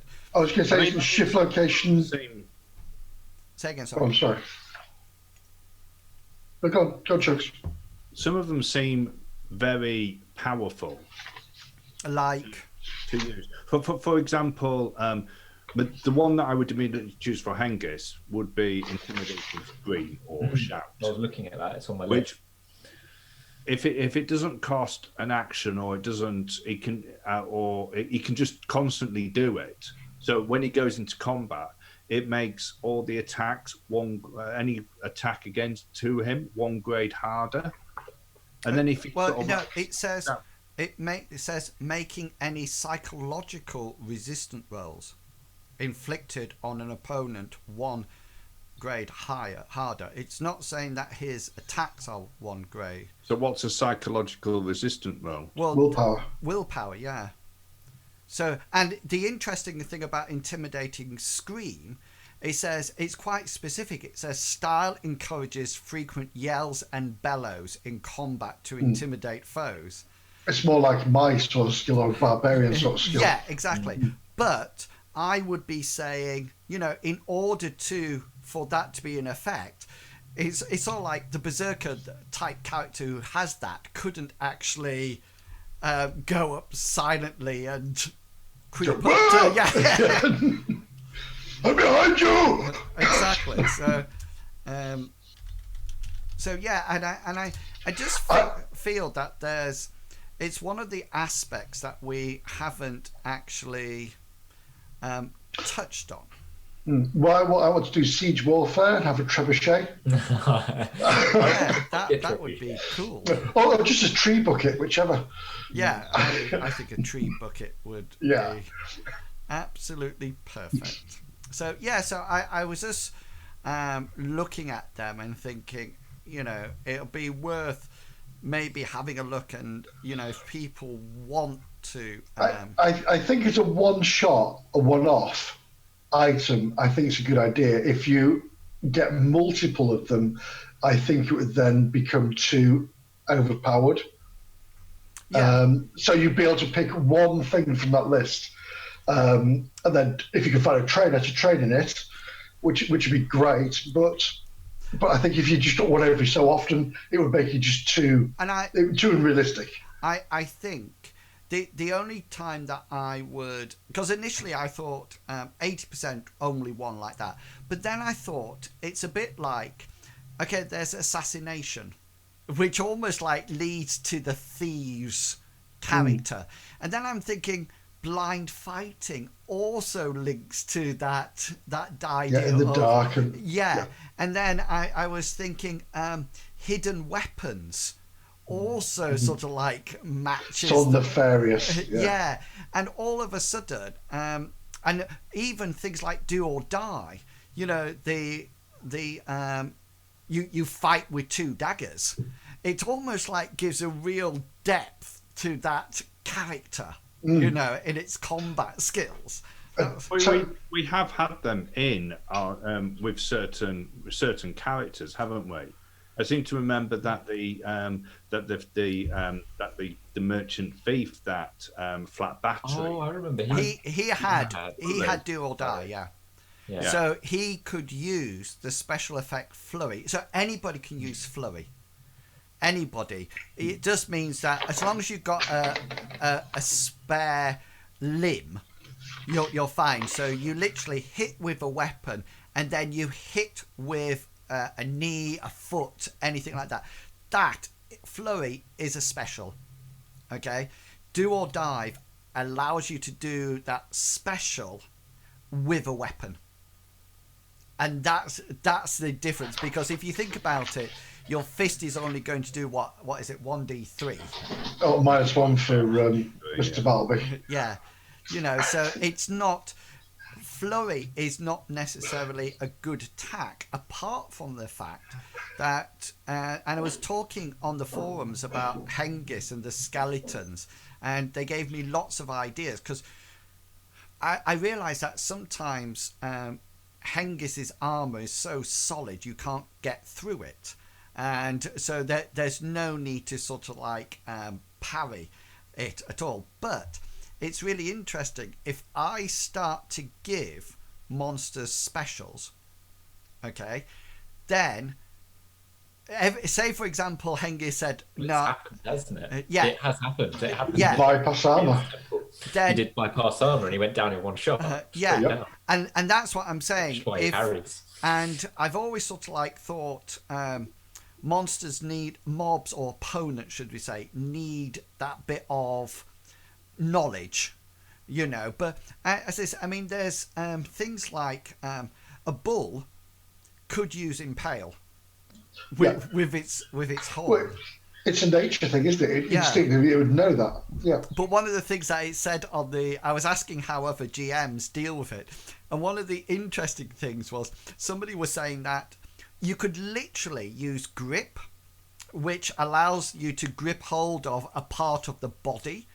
And this idea that you could just charge, 3 or 4 skeletons, and Hengist would soon run out of action points to fend off the blows, and then all of a sudden any other mob that is actually hitting is automatically getting a special, trying to grip, and then in the end, you literally go down with a whole group of skeletons on you, which I just thought it was an incredible adaptation, or something that could actually work with in the game. And I think it was interesting because somebody posted, Pete Nash, who is the co-creator of Mythras, he actually put in a single round, okay, just think about this.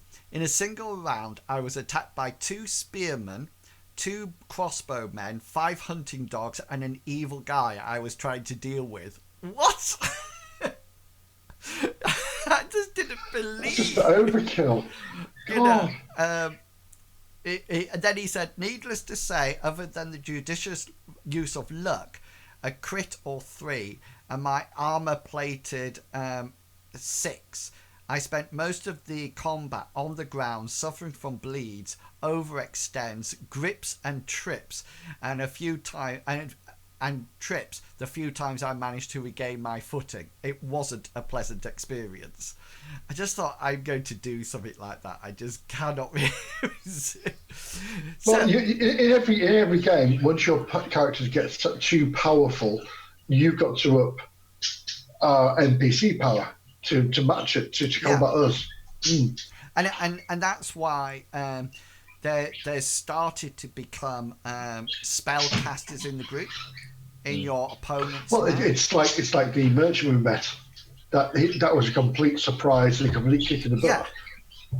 You know, and I think as I become more and more familiar with specials, because as a GM I haven't naturally used them, what I'm going to start to do is sort of like, and I have to do this prior until I know everything, is this case that I think it's going to say on my character stat block, my mob stat block, if they get a special they do this, this and this. And I don't know if you know, but the combat cards actually comes with a booklet on it. And the booklet is fantastic because it actually says at the end, it sort of like says, if you want to, let me just, you get the cards, but it comes in a PDF version as well.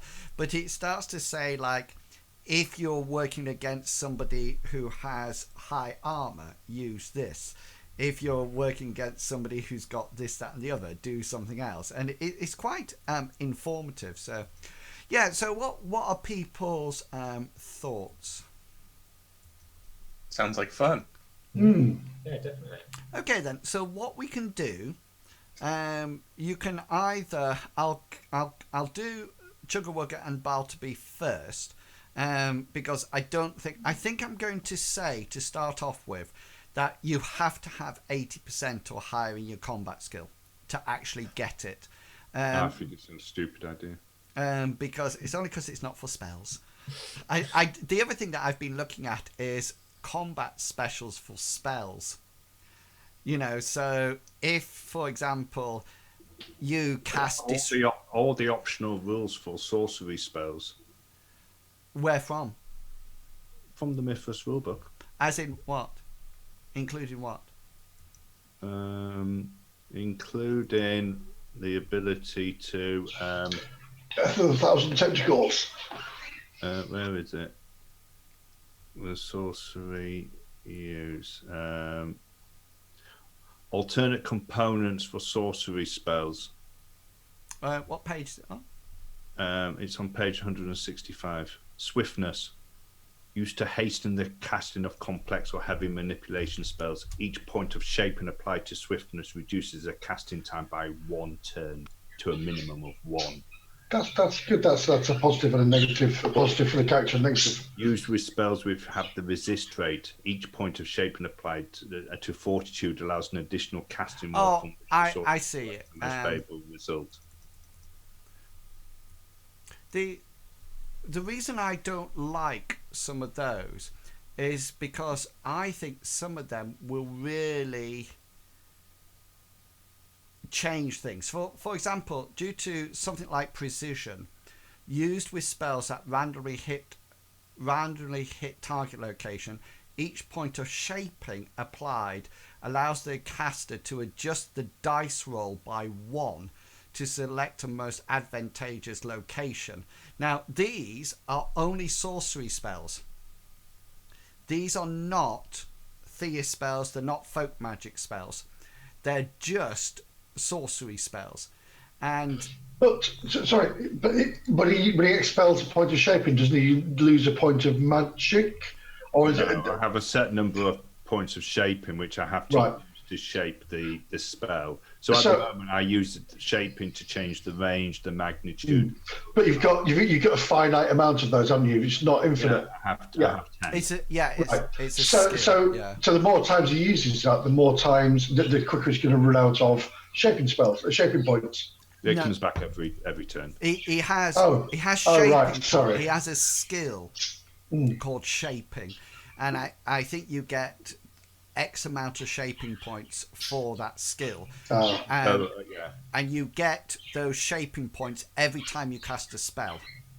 Yeah, right. Sorry, I didn't realise it refreshed every turn. So it is, or every round. It's their magic points that actually deplete until sorry. That's very OP, isn't it? Well, sorcerers are the most powerfulest spell users around. I mean, some of their actual spells are. Mr. Bartleby disagrees. Yeah, well, they have they have immense power because they can shape spells. And an itty bitty living space. Yes. But they can also combine spells. So they can combine two spells together and cast it as one. But the other thing that you got to realise is that because of my skill, I'm very limited on the spells that I can cast. For example, I could have, if I was in the Order of the Lich, I could have a spell that would transfer any wound that you took back onto the person that dealt it. Yeah.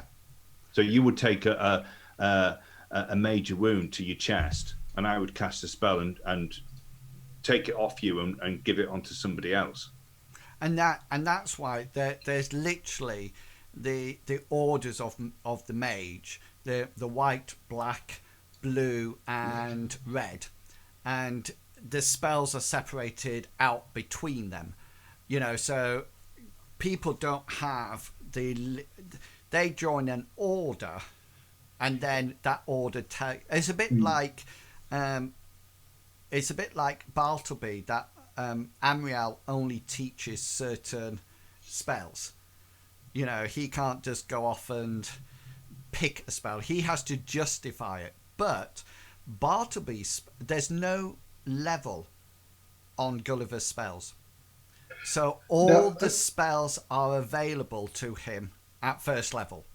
Yeah, now, the folk magic spells, do they use shaping and whatnot? No, folk magic is just a skill. So you and Hengist can have folk magic. You just need to do Mac's idea just went light bulb. Yeah. Blade sharp. So and it just, but sorcery has all the spells, but they're restricted by order. Theist spells are restricted by ranks. So, for example, resurrection, only a high priest of an order can actually cast that.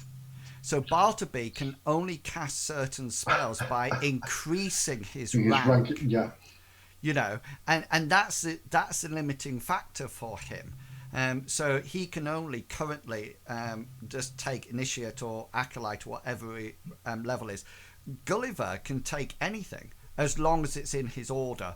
And right at the beginning of the game, he had that choice whether or not to go with the Order of the Kraken, the Order of the Lich, etc., etc. But once he's in an order, he can swap.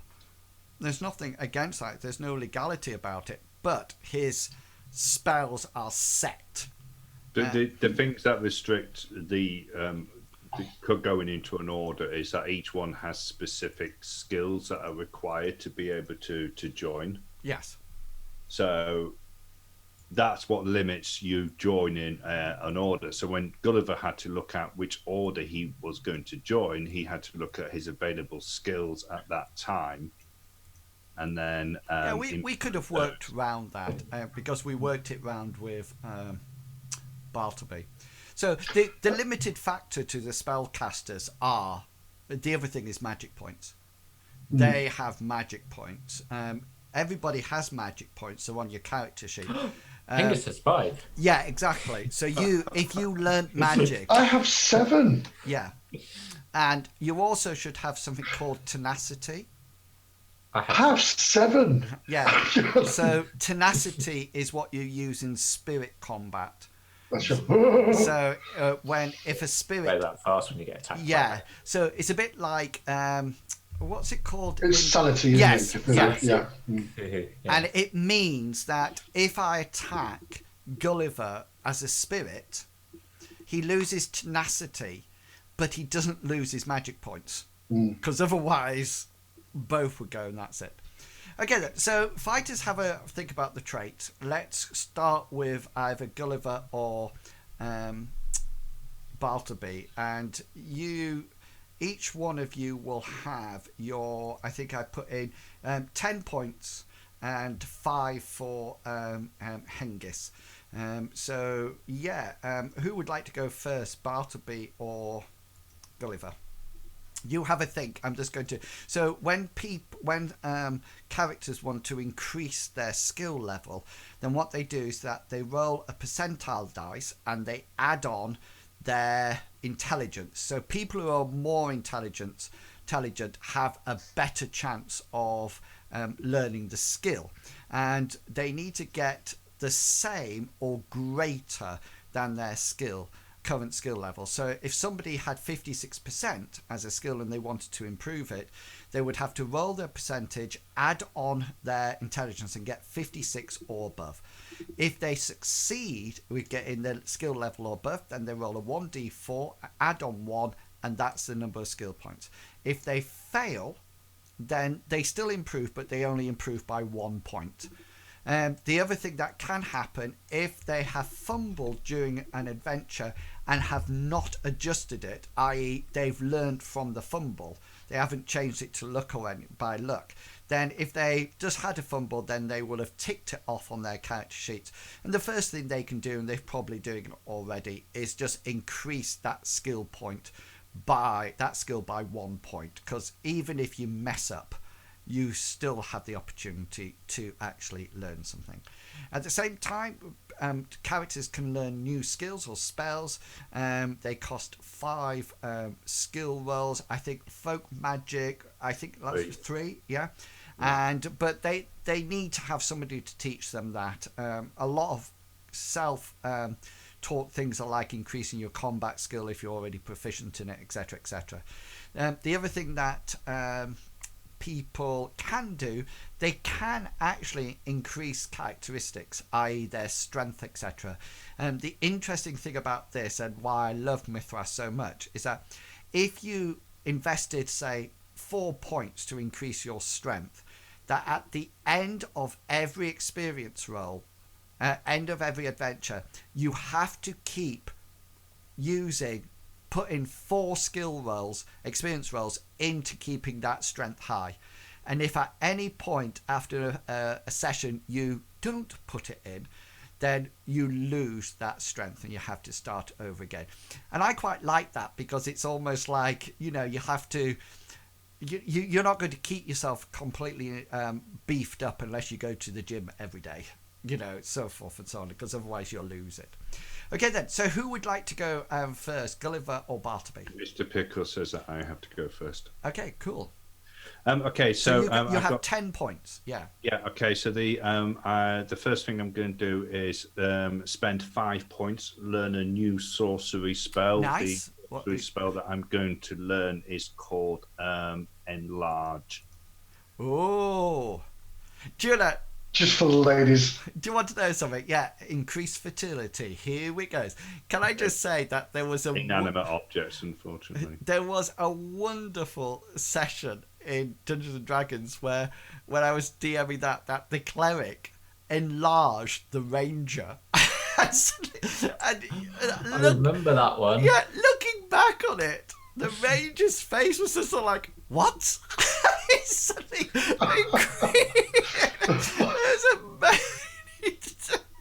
it was fantastic. Okay then, so let me just see. Enlarge is opposed to used to expand non-living or inanimate objects. The initial size of which cannot exceed the maximum of 3 times the spell's intensity under its effect. Okay, there's that. Normal objects cannot resist the magic, but if it is carried or worn by a living creature, then the victim may resist the spell with endurance. That's so interesting, because I would have thought summon is actually evade, and it's really interesting that that's not evade. You know, the sword suddenly gets bigger in their hand. It's endurance that you use and not invade. Anyway, used offensively this way, the creature has the chance to brace itself or simply drop the object as it expands. Thus, whilst given 5 times bigger, heavier may be a hindrance and inconvenience, it will not cause direct harm.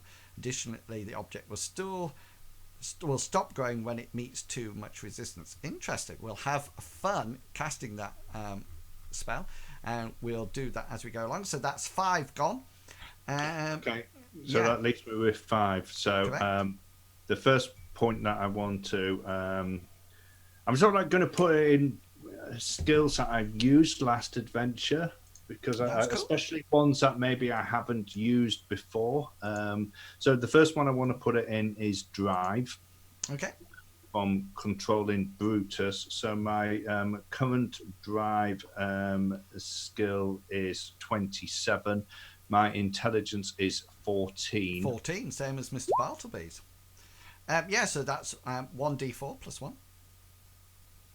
1d4 plus 1. So my drive goes up by 2. So what is it now? So it was 27, so it's going to be 29. 29, yeah. Are you putting Okay. Yeah, so the next one I want to put into is sing. My sing is 25. Okay. Roll away. Yeah, 1d4. And that's going up by 4. Excellent. My next one I want to put it into is insight, which currently stands at 61. Okay. So that goes up by 1. 1 point, so it's 62. And 2 more. My next one I want to put in is influence, which... Sorry, my insight was... did I say insight or influence then? Insight, you've done. Insight. Okay, so my insight was 70, but then, which I still failed at. Yeah. My insight 61. This is the next one I want to Sorry, put in. you've done insight. Do you want to put in influence now? Yes. Yeah. So my influence is 61. Got you. So that's 1 point as 62, well. 62, yeah. And last roll. And the last one I want to put it in is my folk magic, which currently stands at 85. Nice. And I get 1 point So in. it's now 86. And those are my 10 points spent. Excellent. And so finishes the marking from the Switzerland judge. Now over to Mr. Bartleby. All right. The first one I want to use my roll for is I'm going to increase my oratory skill. Bartleby has been practicing. Hang on, before we do anything like that, are you buying any more spells? Yeah. Okay, let's do spells first. Absolutely. Okay, in that case. What are you... the first spell that I'd like to purchase it's in folk magic is the one you suggested, voice. Which coincides with the oratory that I'm going to be doing. Bartleby's preparing for his campaign within the church. Nice, yeah.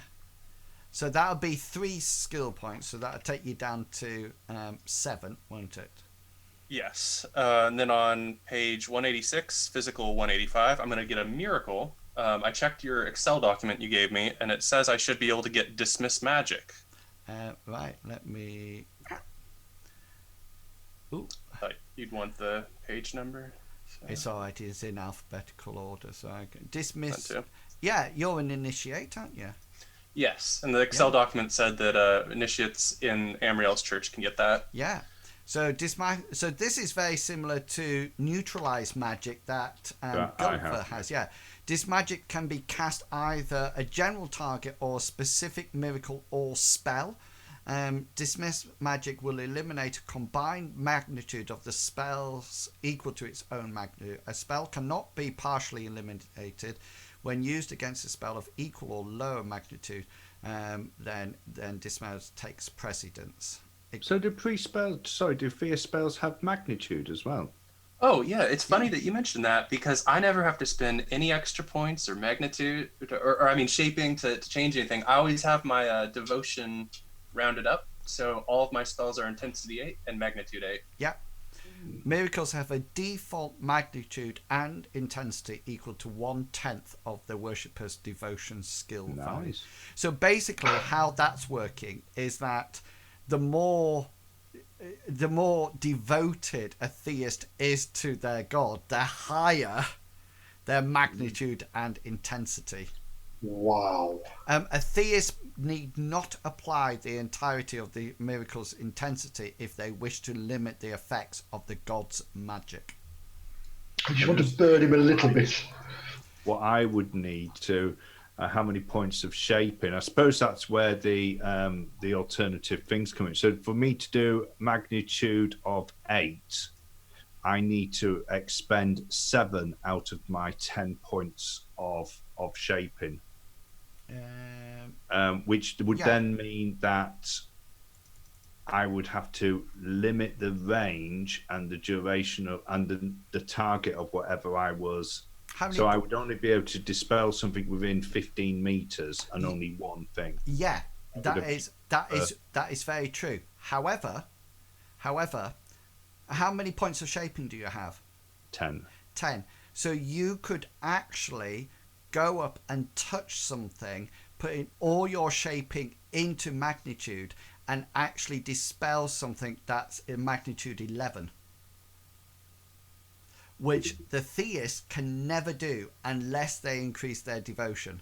So you have that. You have the sorcerer has that fluctuation, plus each point higher than that, beyond 10. So say, for example, you get your shaping up to 15, you can then dispel magnitude 15.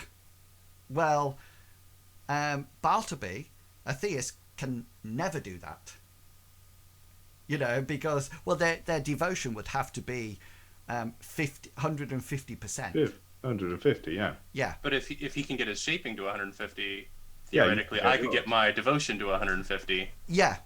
Okay. So, but if you... I mean, I don't think I could actually get to 150, but... I don't think I could actually. But maybe like 114? I think what will happen if the devotion is that high, it would be like combat.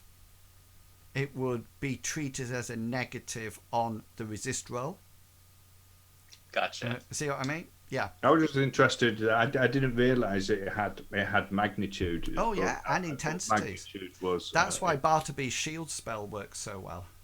Yeah, because that's based on my magnitude as well. Yeah. Same with my cure malady, but the magnitude is versus the disease and poison potency. Yeah. How long does that shield spell last? Number of minutes equal to my magnitude. Huh, funny. Yeah. So 8 minutes. So we don't need Hengist, really, do we?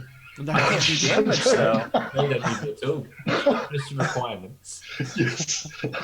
I think there's pros and cons for each. The other thing that I have to say, Gulliver can take neutralize magic at any level. He could have had it as a first level spell.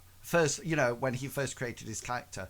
The theist has to be to initiate level, and that is why Bartleby spent a lot of time ploughing skill points into endurance and things like that to go up a rank in the church in order to get it.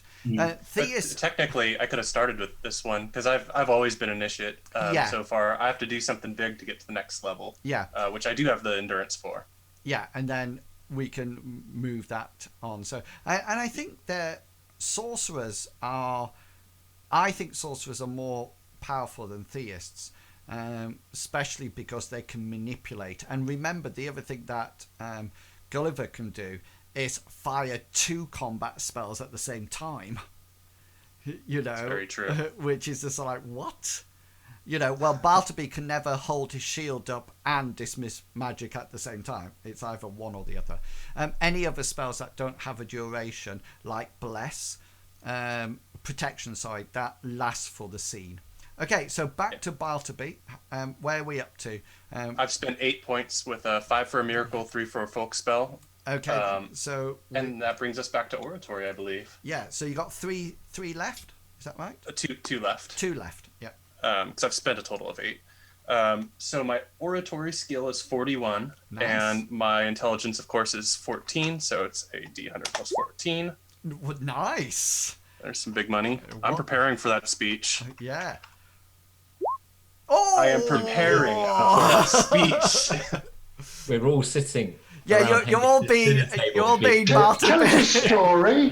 Tell us a story. Go on. This is the story of how... in it. Fantastic. One more. My last one, funny enough, I'm going to try and go for devotion. It's an 80. And if I get 1 point here, You'll then go I up to get 9. Yeah. Yep. Oh! If he gets a... Is he rolling these dice? Loaded dice. I feel I'm going for 3 points. So that's now 83? 83. Yeah. Oh, my intensity and magnitude, they went up. Huh. They've just gone up because you are closer to your goddess. So that's all done and dusted. Bartleby's had a new spell, more devotion to Amriel, 2 new spells, and also practicing for the church council meeting.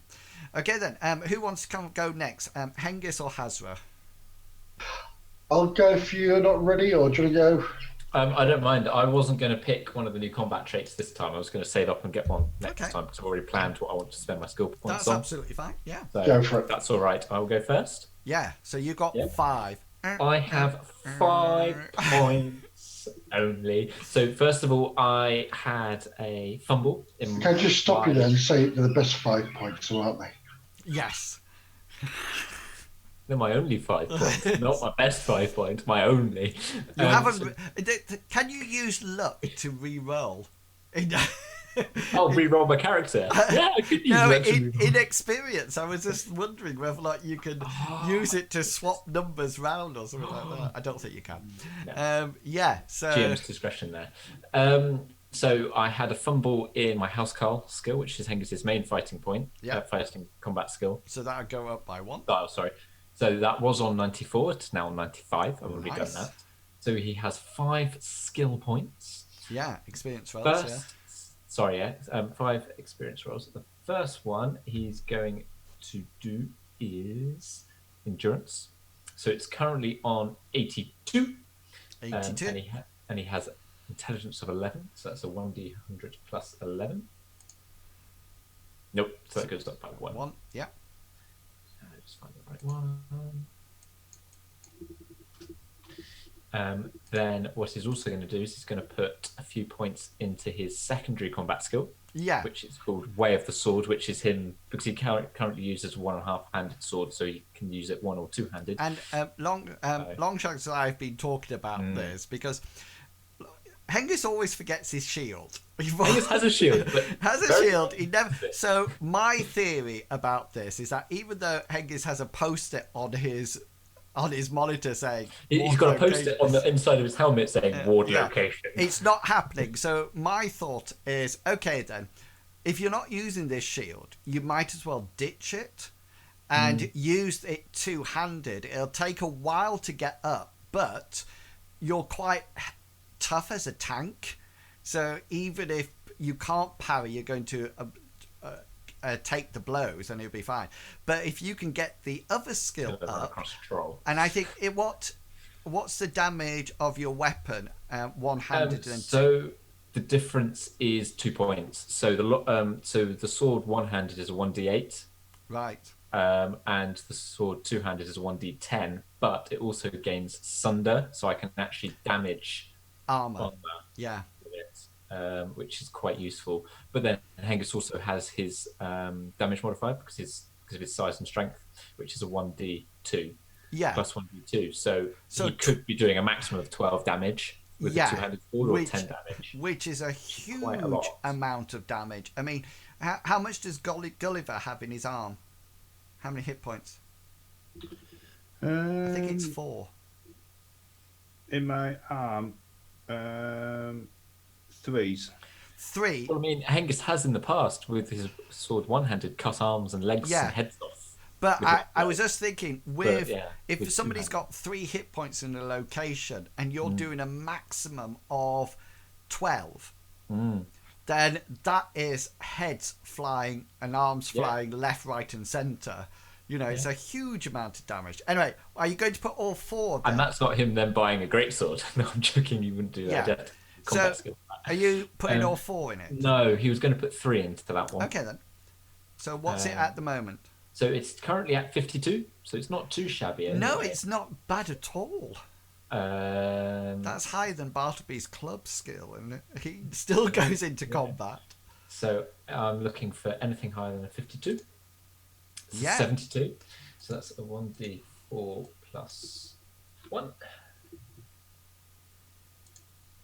So that's a whopping 5. 5. So that's 57 now. Yep. So then he's going to put. He's still got 2 more rolls to go on that one. So I'll do that one. Yeah. Yeah. 1d4 plus 1. So that's 3. So that's 60. And then the last one for this one is 32. So that's 61. 61 is not, not a bad. shab. Those skeletons. That's 10 points. Those skeletons had 67.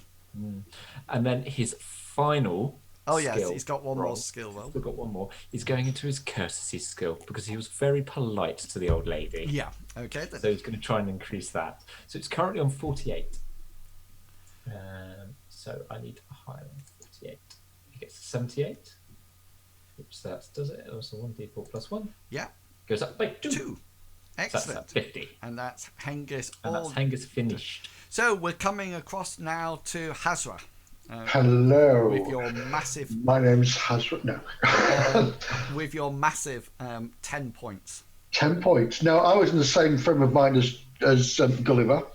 I'm increasing things I've used.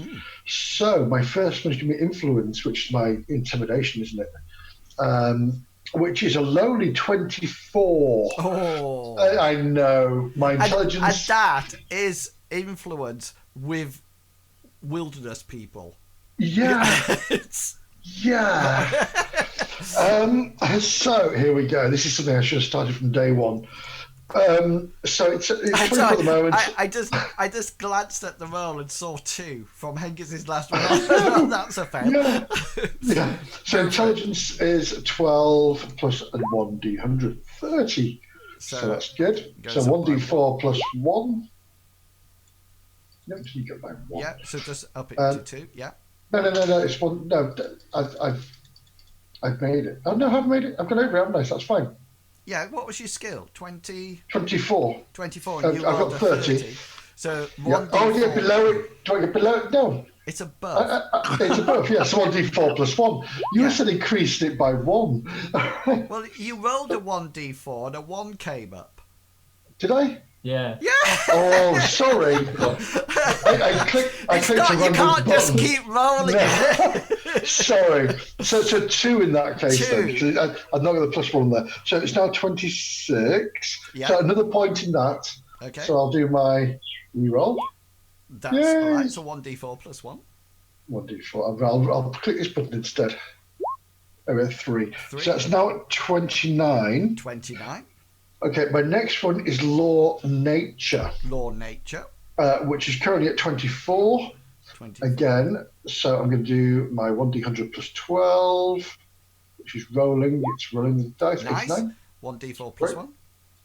which is 3. So that is now 27. So again, do that one. Brilliant. So 1d4 plus 1. Yeah. It's going to put 2. 5. Yes, now 32. Nice. So my next one is going to be the tricky one. It's my nomadic skill, which is currently at 93. Combat skill, sorry. Yes, I know. I wanted at 101 later. Oh, yes! Oh! 1d4, So 1d4 plus 1. 5, 5, 5, 5, 5, 5, 5, 4. So that is now at 97. So I'll do that again as well. It's a better fighter than Hengist. Yes. Here we go again. Oh, no. So it goes up by 1 to 98 now. 98.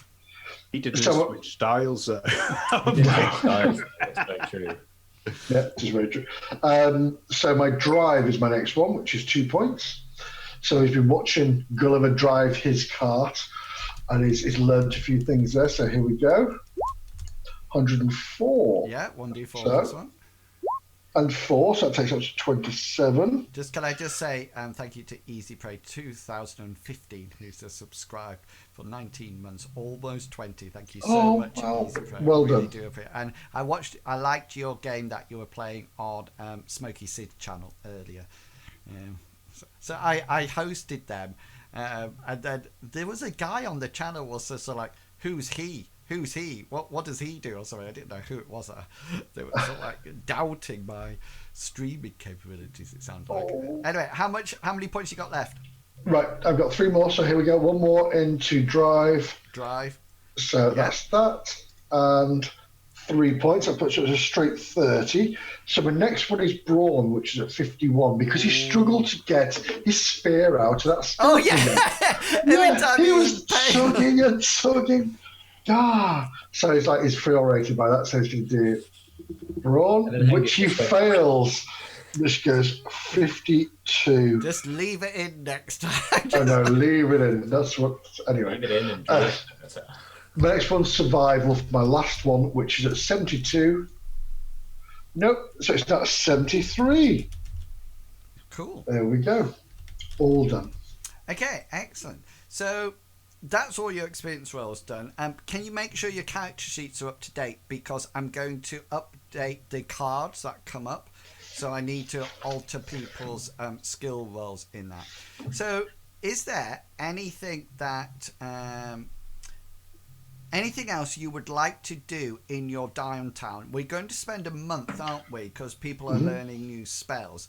So we got 4 weeks. Is there anything else anybody would like to do? Yes. Hazra is going to take the map that he was given by Gulliver, and he's going to go to his brotherhood, unbeknown to everybody else. Yeah. He's got 2 primary things. He wants to talk to the Grand Master and say, this is what's happened, this is the area it happened, and go through the whole explaining of these skeletons popping these totem-like things in the ground. There's other thing he wants to talk about is his little tooth, his jaguar tooth on his neck. It got warmer, and he's done it before, but it's the first time, and he wants to try to convey that it saved him, in a sense. And he also wants to try and convey the fact that when he was struggling to get his spear out of this skeleton, and when he grabbed it, he tore it from the skeleton, and it gave him strength to do that. And could he find some wisdom to explain to him how this can happen? And you I hope he turns around and says it's magic. sort of like it's kind of magic. you sort of like express this, and I often imagine that he's probably blind, and he goes, grasshopper. Hengist is thinking, what? Fetch me the kettle. What was it? Kung Fu, isn't it? It was Kung Fu, yes. With the white guy playing a Chinese man, Yeah, and you sort of like explained this to your the Grand Master in your brotherhood, or in the brotherhood, and he sort of like, when you talk about it being getting warm, he sort of like strokes his beard and nods his head with his eyes closed, and he says, the secret lies within you, Hazra. Seek inside. Look deeper, and you will find the way. That is very good. I will meditate on this when I go back to my hut. Thank you very much. Be one with your amulet. Be one with I nature itself. I would do my best. I would do my utmost ability to be one with myself. And it's just as she sort of like stands up, he says, "One moment," and he reaches out and he produces a bit of what appears to be paper, parchment folded over and over. It's tiny. It's only about this big, this sort of like square. And he says, "This will help with your meditation," and hands you over. He says, "Just sprinkle it liberally in the flame or fire, and sit down and relax." Thank you, Master. I will do. I will do this. Your body slowly drift away. Yeah. Did you see the size of that chicken? Yes. Is there anything? Sorry, is there something else?